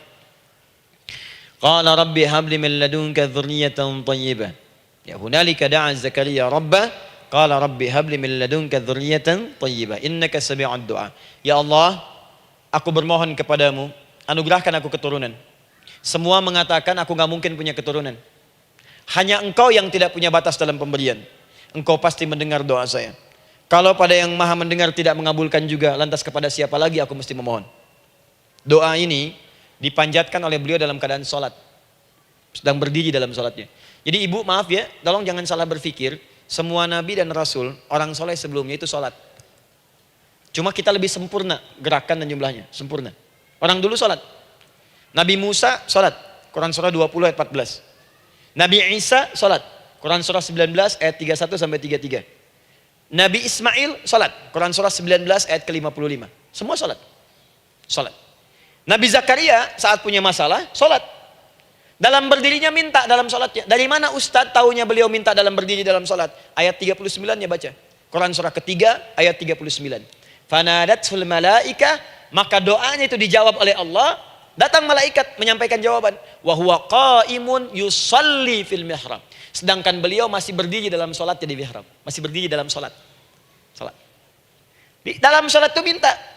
Makanya semua bacaan sholat itu permintaan isinya. Dan dikabulkan oleh Allah. Anallaha yubashshiruka bi Yahya. Allah kasih kabar gembira, engkau akan punya anak, langsung namanya dari Allah Yahya. Artinya hidup. Yang mustahil menurut manusia, lahir dari rahim seorang perempuan yang divonis monopos dan mandul menurut medis, kata Allah tidak ada yang mustahil bagiku, lahir dan hidup dia, Yahya. Kapan terjadinya? Sedang sholat. Kapan saat sholatnya? Berdiri. Nah yang paling menarik bu, umatnya Nabi Muhammad SAW ditunggu oleh Allah 5 kali dalam sehari, dan dimintakan sebelum sholat untuk menyiapkan permohonannya. Maka turunlah Quran surah kedua ayat ke-45. Ibu lihat ayatnya.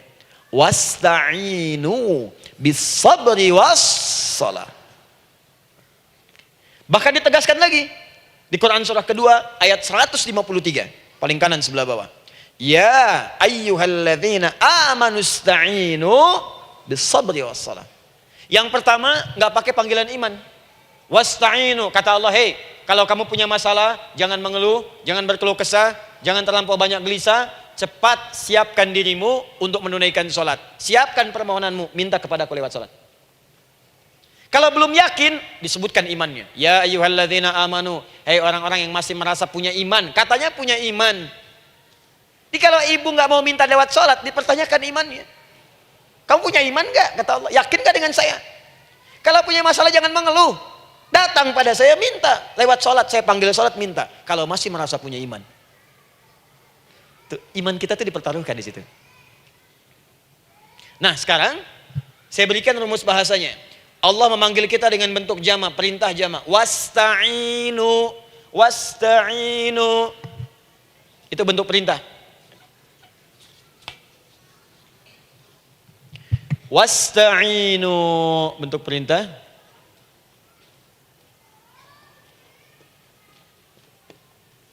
Wasta'inu.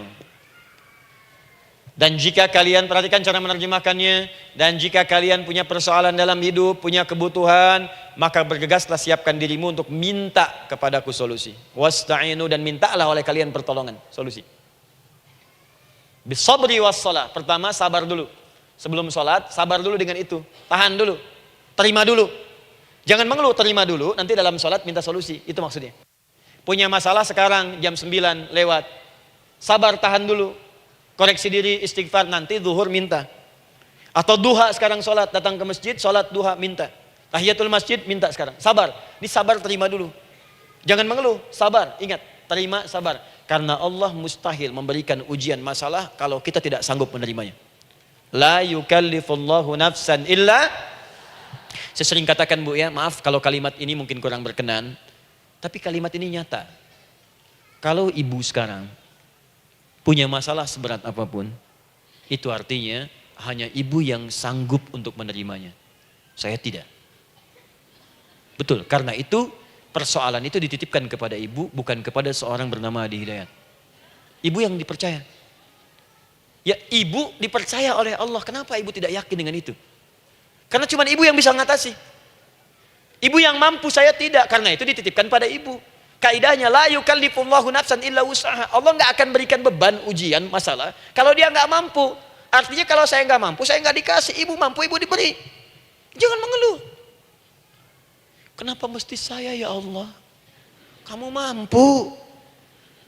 Ya Allah, why me? Why not? Kamu yang bisa. Nah sekarang, wassalah setelah terima itu, tapi juga jangan terlampau kepedean. Memang cuma saya yang mampu ya, bikin status. Kemudian sholat, kita akan katakan, ya Allah, Engkau perintahkan saya untuk minta tolong. Sekarang saya akan minta kepadamu. Lalu kita katakan, maaf ya, ya Allah, saya sekarang punya masalah.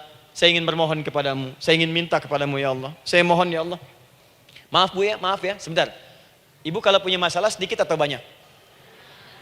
Banyak. Yang punya masalah ibu saja atau anak juga punya masalah? Kadang-kadang, bukankah anak yang punya masalah ibu yang minta? Bukankah suami yang punya persoalan ibu yang bermohon? Kan? Karena itu, kalau kita ingin memohon kepada Allah dengan persoalan yang kompleks mewakili yang banyak, maka pertama kalimatnya diawali dengan huruf na. Berarti kami, kita, semua. Jelas ya? Nah, ibu ingin robah kalimatnya minta tolong. Kata Allah, minta kepadaku pertolongan. Wasta'inu. Ibu ingin robah menjadi bentuk permintaan. Rubah kalimatnya menjadi nasta'in. Nasta'in. Nasta'in.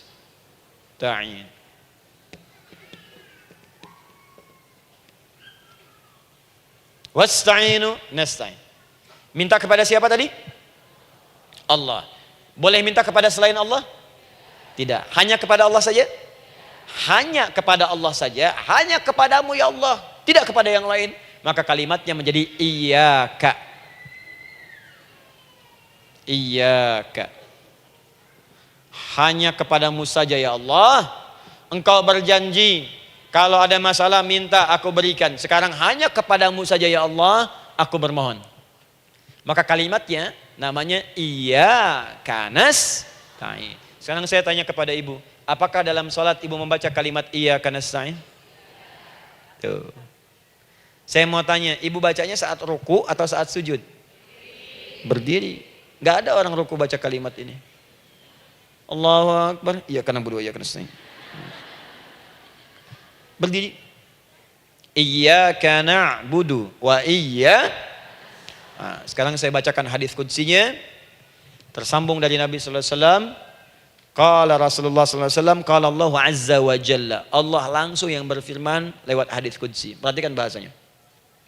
Qasamtus shalah baini wa baina 'abdi. Saya bagi dalam salat itu dua bagian, antara hak aku dan hak hambaku. Wali 'abdi ma sa'ala. Dan jika benar hambaku menunaikan kewajibannya dengan baik, menjaga hak-hak aku, maka pada saat itu apapun yang dia minta dalam sholat, aku akan berikan. Apapun. Kapan itu terjadi? Perhatikan kalimatnya.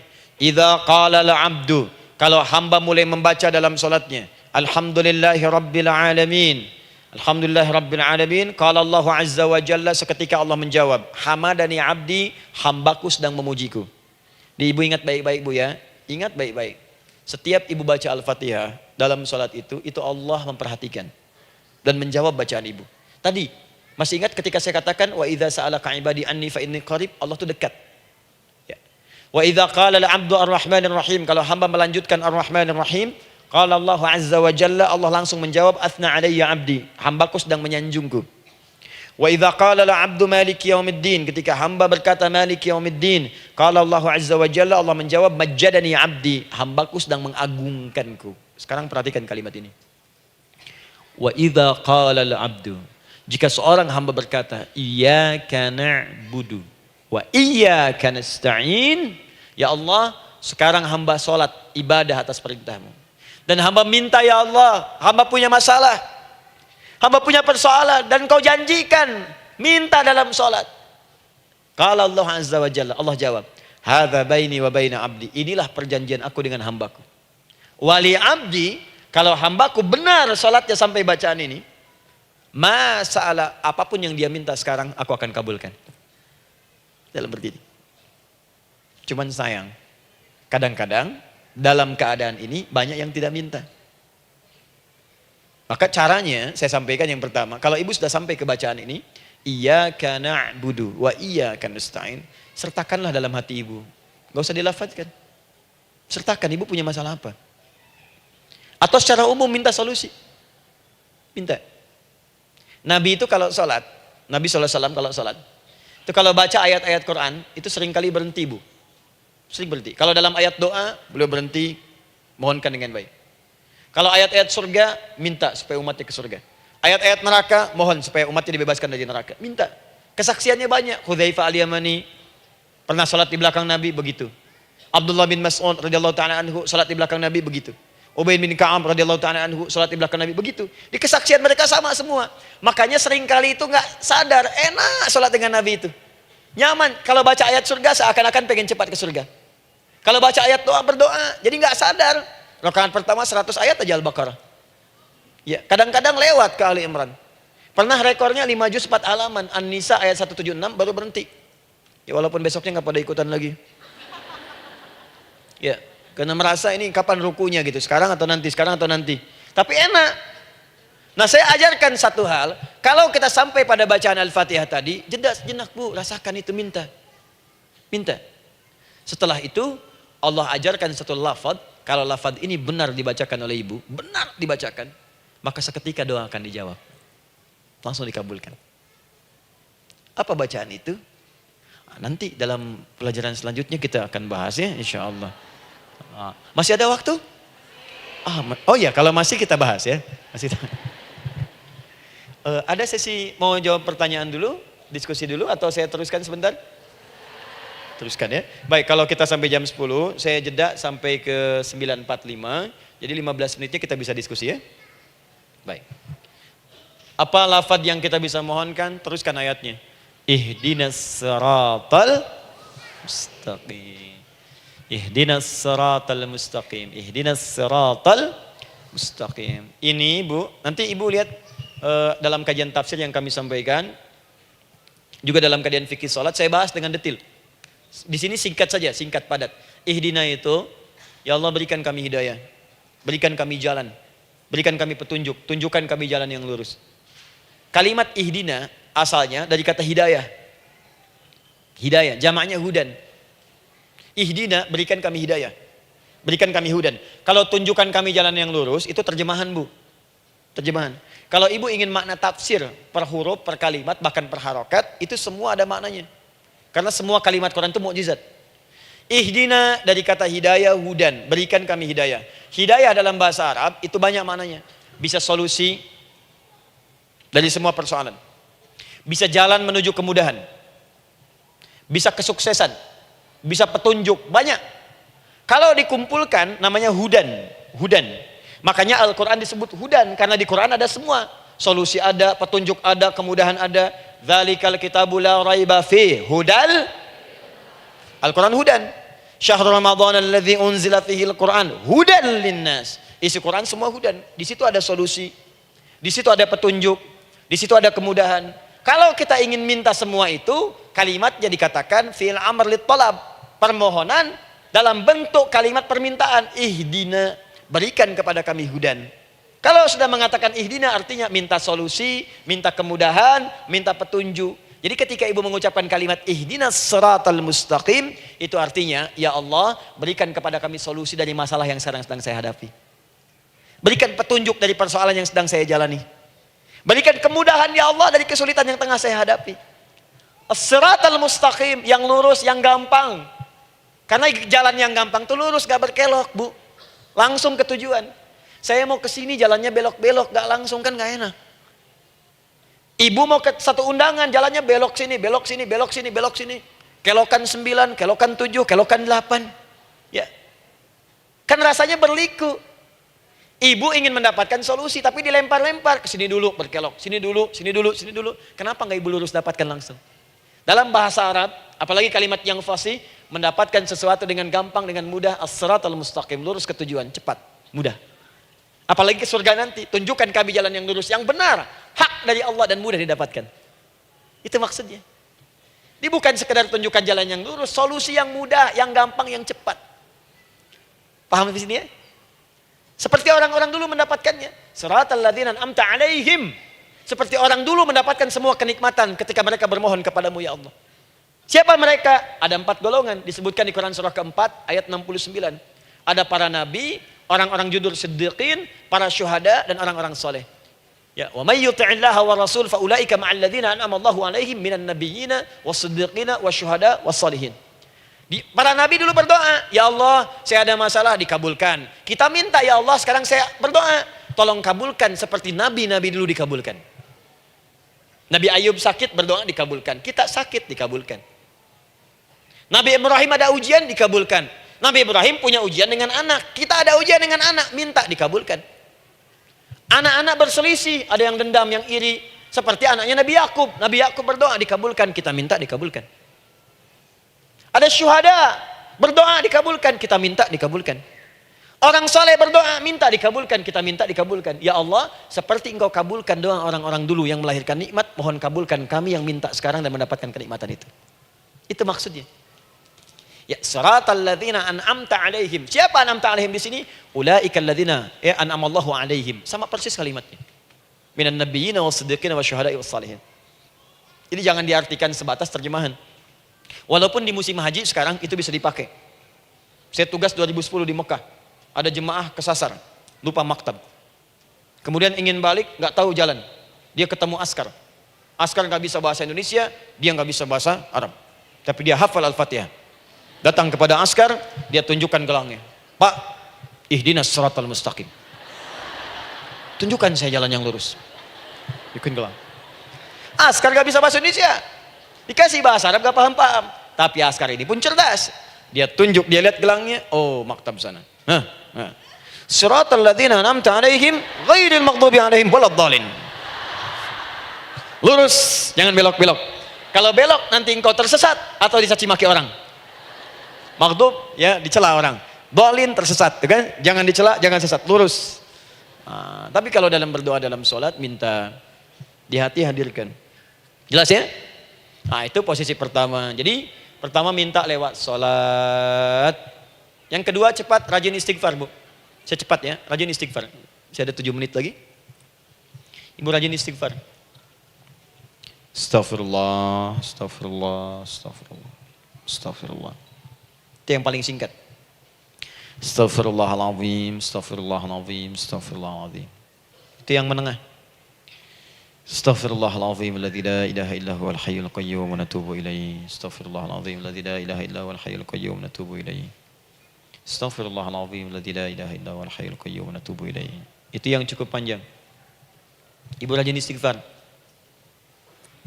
Orang yang rajin istighfar itu diantara yang disebutkan dalam riwayat-riwayat adalah orang-orang yang cepat dijawab doanya. Hanya dengan istighfarnya. Jadi dia tuh punya keinginan, dia nggak katakan. Jadi keinginan di benaknya dia, terus dia istighfar. Astagfirullah, astagfirullah, astagfirullah. Itu kalau benar rajin istighfar, seketika dikabulkan. Cepat. Ada seorang yang hidup, ini tukang roti. Di zaman Imam Ahmad bin Hanbal. Saya pernah kisahkan ini di beberapa keadaan. Orang ini itu ahli istighfar. Jadi maaf ya Bu ya, bukan istighfarnya pas ada keperluan aja, bukan. Ada ta'lim ustaz tadi, sab pertama astagfirullah, astagfirullah, astagfirullah, bukan. Besok ada arisan, astagfirullah, astagfirullah, bukan. Jadi bukan ada keperluan istighfar, bukan. Orang ini membiasa istighfar. Jadi setiap mengerjakan apapun dia istighfar. Mau minum, bismillah, astagfirullah, astagfirullah. Dia setiap buka adonan, astagfirullah, astagfirullah. Nah, satu ketika Imam Ahmad itu nggak tahu kenapa pengen datang ke daerah itu. Ya kalau misalnya ibu tinggal di Cicahem, misalnya kan Imam Ahmad tiba-tiba pengen ke Cicahem aja. Terus karena lelah, mampir ke masjid. Istirahat di dalam masjid. Tiba-tiba kata penjaga masjidnya, DKM-nya, marbotnya, ya Syekh, idhab, pergi, nggak boleh tiduran di sini. Kata Imam Ahmad, saya kan cuma numpang istirahat, nggak boleh keluar. Dan dia nggak tahu kalau itu imam besar. Dan Imam Ahmad itu sudah populer Bu, sangat famous, familiar. Cuman orang kan nggak pernah lihat wajahnya. Dulu kan nggak ada Facebook, nggak ada Instagram, nggak ada handphone, nggak ada apa-apa. Jadi kalau orang terima Ahmad, ya Ahmad aja kemana-mana. Oh, ada Imam Ahmad, dia Imam Ahmad, Imam besar, Imam Syafi'i, Imam besar. Tapi nggak pernah lihat. Sekarang kan udah kelihatan. Ya, udah kelihatan. Sekarang banyak. Makanya orang dulu tuh senang begitu tahu, dikasih tahu Nabi aja ke Madinah Bu, nggak ada yang tahu kalau itu Nabi Muhammad kalau belum pernah lihat. Karena beliau di bawah, Abu Bakar di atas. Abu Bakar kan naik kan, untanya Nabi. Nabi Muhammad pas di bawah gantian tuh di jalan. Orang mengira yang di atas unta Nabi Muhammad. Padahal Nabi Muhammad yang jalan kaki, nggak kelihatan. Makanya responnya bola ketika tahu Nabi, senang luar biasa. Minta doa, minta ini, minta itu. Orang sekarang tidak. Karena sering banyak lihat di TV, media sosial, begitu ketemu, minta foto. Ini lain kisahnya. Nggak tahu dia, pergi keluar. Kata Imam Ahmad, ya sudah, keluar beliau. Nggak mau ribut. Istirahat di luar. Di pelataran. Di sini juga nggak boleh. Lihat kalimatnya. Barwah, keluar, pergi. Barwah itu kasar, Bu. Begitu kemudian didebat lagi, saya cuma di luar. Rawah itu dari kata roh, Bu. Itu paling kasar. Artinya keluar dengan roh-rohnya sekalian. Rohnya pun jangan di sini. Ya. Jadi kalau ibu nanti di Masjidil Haram misalnya kan, ada kalimat itu artinya kesal, Bu, askarnya. Ya. Keluar. Misalnya idza bi anti. Enggak mau, saya mau di sini. Ya. Barwa, pergi. Sampai ke rawah dengan roh-rohnya. Itu artinya ibu disuruh pergi. Ya, bukan jangan mengelak lagi.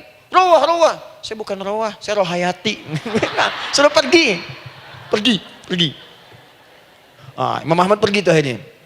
Pergi, di jalan kelihatan ada tukang roti tadi. Begitu kelihatan capek lah dipanggil, Syekh, kayaknya lelah, istirahat di sini. Dan tukang roti pun nggak tahu kali itu Imam Ahmad. Begitu istirahat, duduk, kelihatan Imam Ahmad setiap buka adonan, astagfirullah. Bikin lagi, astagfirullah. Imam Ahmad tahu faidah itu. Tapi ingin menguji tukang roti ini, ditanya. Ya akhi, kamu ini kenapa setiap Anda menanam adonan itu, tepung itu, Anda mengucapkan istighfar, astagfirullah. Perhatikan jawabannya.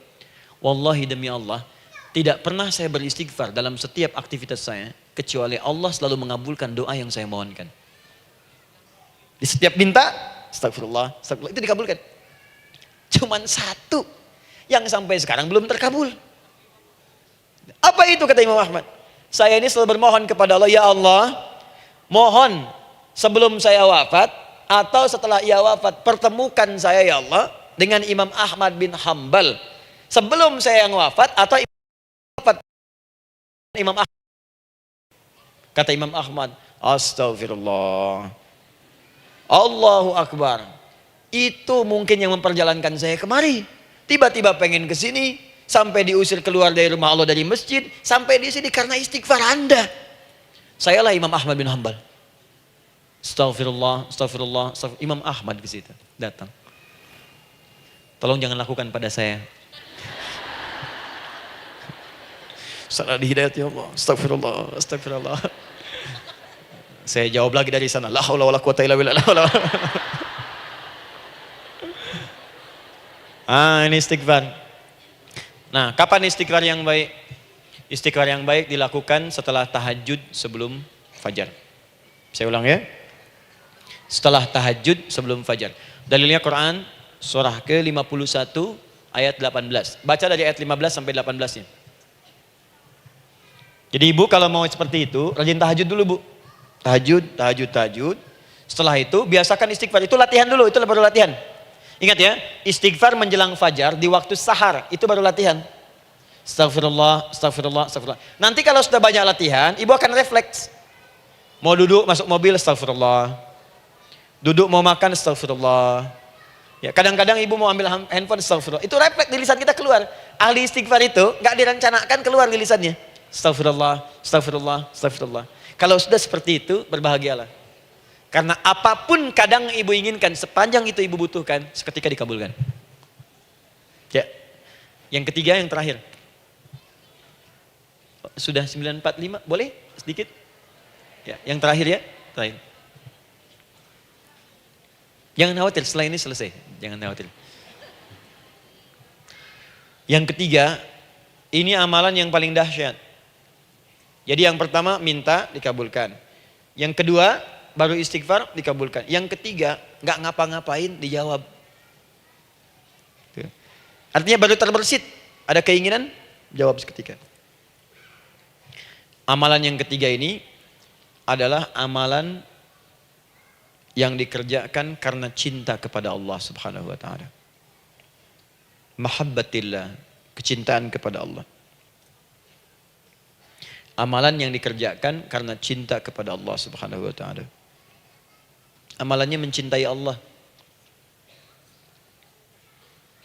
Beda, Bu.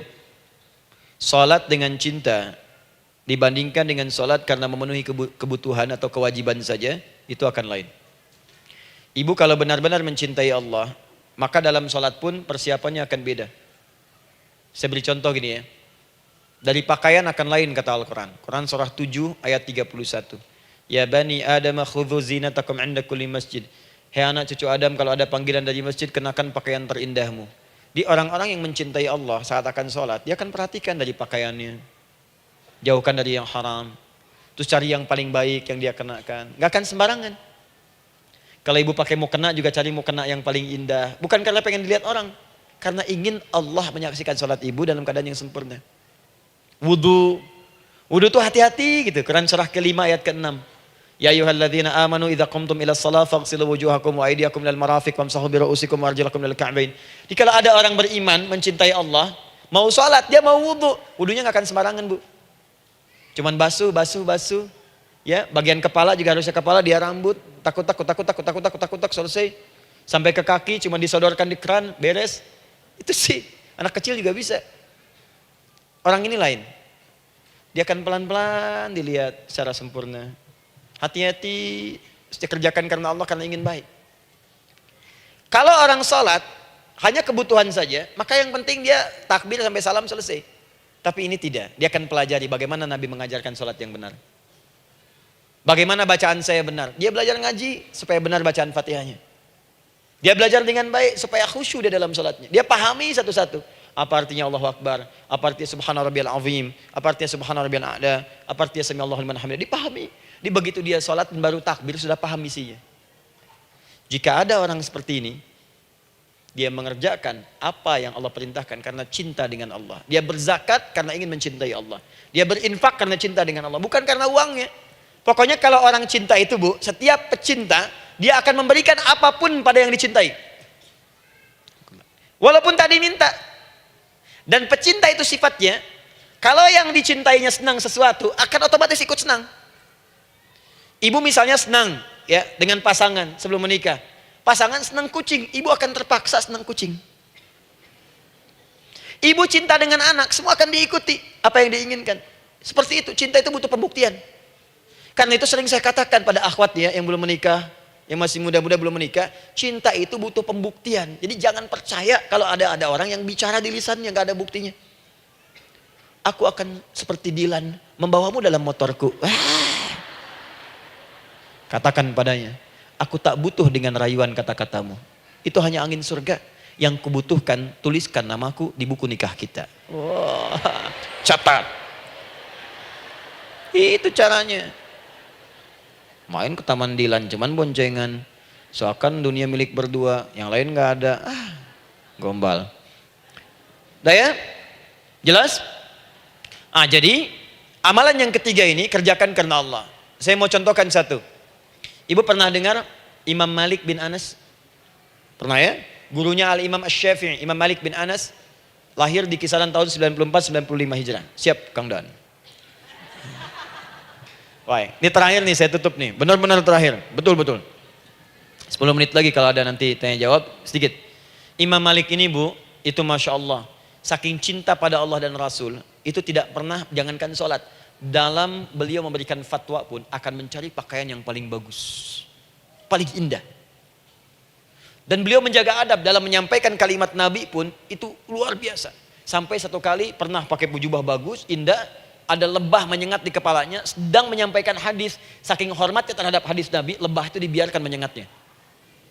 Enggak mau memutus kalimat Nabi, hadis Nabi, hanya untuk mengusir lebah, dibiarkan sampai tersengat. Apa yang Allah berikan kepada beliau? Allahu Akbar. Satu kali, singkat, berdiskusi dengan muridnya Al-Imam Asy-Syafi'i. Kata Al-Imam Asy-Syafi'i, ya guru, setahu saya rizki itu dicari dulu, baru dikasih. Imam Malik lebih tinggi ilmunya pada saat itu. Beliau tahu ada 8 jenis rizki. Ya Syafi'i, ada rizki yang tidak perlu dicari, Allah berikan. Wah, berdebat tuh, sampai berpisah. Setelah itu, secara singkat, Imam Asy-Syafi'i lewat di kebun anggur sedang panen anggur besar. Tiba-tiba tergerak untuk membantu, datang ke situ bantu. Begitu selesai dikasih hadiah anggur banyak, besar-besar, indah, enak, gitu kan. Ketika diberi itu langsung senang beliau. Bukan karena anggurnya, karena merasa pendapatnya benar. Jadi begitu bekerja baru dapat, dibawalah anggur ini diberikan pada gurunya. Perhatikan adabnya terhadap guru. Kalau ibu adabnya bagus pada guru, keberkahan dapat, ilmunya pun menghunjam di jiwa. Imam Syafi'i nggak merasa benar, tapi memberikan sebuah jawaban dengan adab. Guru, tadi itu ada panen anggur, saya mencoba membantu. Begitu saya bantu, dikasih anggur, dikencangkan kalimatnya. Begitu saya bantu, dikasih. Dibantu dulu, baru dikasih. Kalau saya nggak bantu, saya nggak dikasih. Apa jawab Imam Malik? Imam Malik tersenyum, tertawa. Tabassama dhahika. Masya Allah, Syafi'i, bahasa kita. Tadi itu saya keluar, mau ngajar. Siang-siang terik begini, saya kepikiran, ya Allah, kalau makan anggur yang enak-enak, enak banget sekarang ini. Ada anggur sekarang. Tuh. Murid berikhtiar, guru mendapatkan hasil. Setelah itu Asy-Syafi'i naik dan jadi bintang di zamannya, sampai kekinian pun luar biasa. Dan mendapatkan barakah gurunya, seperti gurunya dapatkan, muridnya pun meraihnya. Itulah 3 cara bagi kita untuk bermohon kepada Allah. Jika ingin dipercepat oleh Allah, bisa lewat salat, bisa lewat istighfar, bisa juga dengan menciptakan amalan-amalan, atau mengikuti amalan-amalan yang dicintakan atau ditujukan untuk mencintai Allah Subhanahu wa taala. Ibu bisa paham ini? Baik. Kemudian berdoa. Tapi yang jadi masalah, Ustadz, ketika berdoa kok belum dikabulkan juga? Apa ciri doa dikabulkan? Seperti apa kita tahu doa kita dikabulkan? Itu mungkin kita bahas di episode yang berbeda insyaallah. Alhamdulillahi rabbil alamin. Ar-Rahmanir Rahim. Maliki yaumiddin. Iyyaka na'budu wa iyyaka nasta'in. Ihdinas siratal mustaqim. Siratal ladzina an'amta 'alaihim ghairil maghdubi 'alaihim waladdallin. Allahumma nahmaduka hamdan syakirin, hamdan na'imin, hamdan yuwafi ni'amahu wa yukafi'u mazidah. Ya Rabbana lakal hamdu wa lakal syukru kama yanbaghi li jalali wajhikal karim wa li 'azimi sultanik. Allahumma salli wa sallim barik ala rasulikal karim, nabiyyikal amin, sayyidina Muhammadin wa ala alihi wa sahbihi wa ummatihi ila yaumiddin. Allahumma rabbana ya al-ghafur rahim, la tada' lana fi maqamina hadha fi kulli maqamin dhanban illa ghafartah. Duhai Allah, kami bermohon kepadamu, Engkau yang maha pengampun, Engkau yang maha penghapus segala dosa. Kami mengakui kami berbuat salah, kami mengakui banyak dosa kami kumpulkan.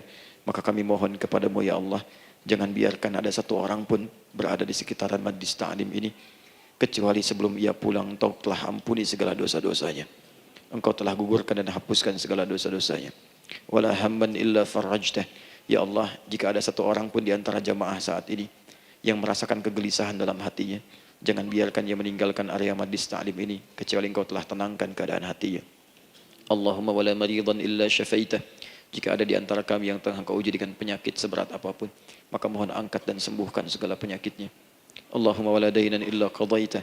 Ya Allah, jika ada di antara kami yang berat hidupnya karena lilitan utang piutang, terjebak riba dan sejenisnya, maka mohon ya Allah dengan keikhlasan amalannya, mohon angkat dan berikan rizki limpah terlimpah kepada yang untuk melunasi utang-utang dan terbebas dari lilitan riba dan semacamnya. Allahumma ya arhamar rahimin, Allahumma tubna ilaika min kullil ma'asi. Ya Allah, kami ingin memperbaiki diri kami. Kami bertobat dari segala maksiat yang pernah kami kerjakan. Allahumma asli ahwalana ma yuqarribuna ila ridhak. Ya Allah, kami bermohon kepadamu, mulai hari ini mohon bimbing kami untuk memperbaiki diri supaya kami bisa lebih dekat denganmu ya Allah. Allahumma asli azwajana. Ya Allah, kami mohon sayangi dan perbaiki ya Allah akhlak suami-suami kami. Ya Allah, mohon bimbing suami-suami kami jadi suami yang baik, membimbing keluarga menjadi keluarga yang saleh. Allahumma ya Allah, Allahumma arsyad wa aslih ya Allah azwajana, zawjatina.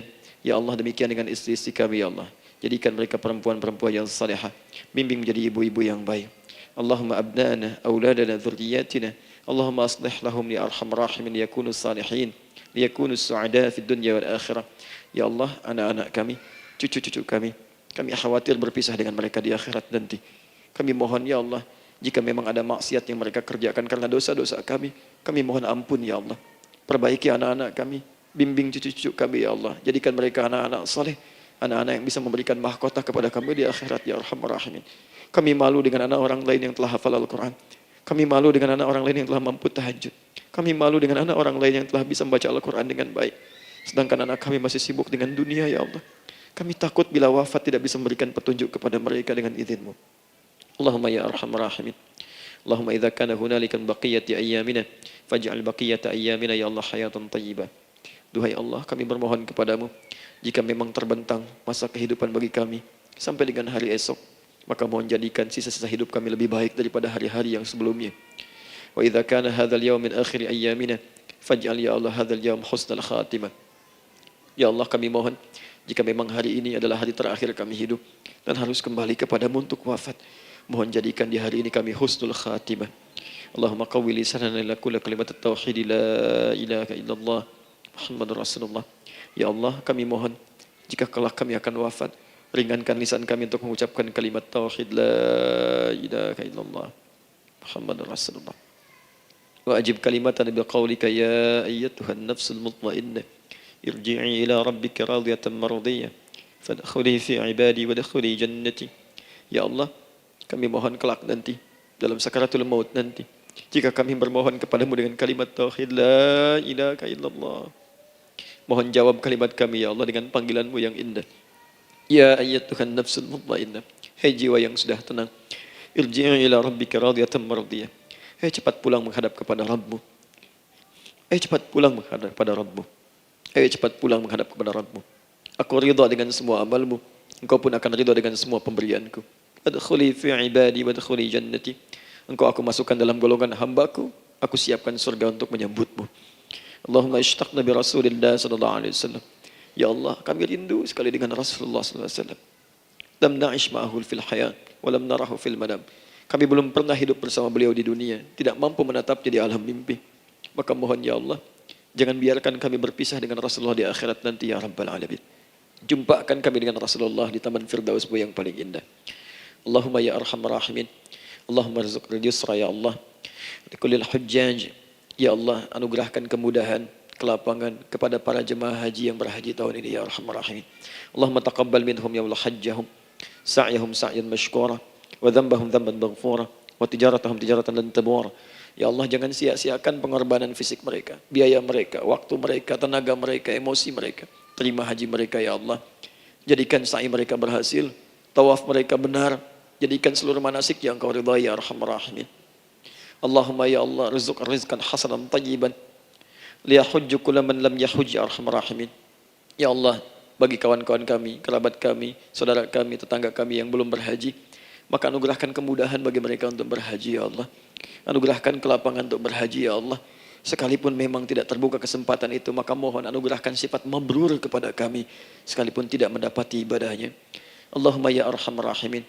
Allahumma rizqna ya Allah nikmatan salihah. Ya Allah, anugerahkan kepada kami nikmat untuk menjadi orang saleh di dunia dan kembali kepadamu di akhirat dalam keadaan saleh. Alhiqna bis salihin ma'al ladzina an'amta 'alaihim minan nabiyyin was-siddiqin wasyuhada was-salihin wa hasuna ulaika rafiqa. Ya Allah, kumpulkan kelak kami di surga dengan para nabi, orang-orang saleh, para syuhada, orang-orang yang benar di hadapanmu. Itulah nikmat terbaik yang mampu kami dapatkan. Allahumma ya Rabb, Allahumma aslih Allah qulubana, ati anfusana taqwaha, wa zakkiha anta khairu man zakkaha, anta waliyuha wa maulaha. Ya Allah, jika memang kami telah engkau anggap baik sampai dengan pagi hari ini, maka mohon jaga kami dalam keadaan baik sampai wafat ya Allah. Berikan kami kekuatan untuk istiqamah, jauhkan kami dari pengaruh nafsu ya arhamar rahimin. Ya Allah, jika ada saat ini orang-orang yang menyakiti kami ya Allah, berkhianat kepada kami ya Allah, menzalimi kami, maka mohon ampuni dosa mereka ya Allah. Maafkan mereka ya Allah. Bimbing mereka untuk sadar dan bertobat ya Allah. Titipkan dalam jiwa kami sifat untuk saling menyayangi ya Allah.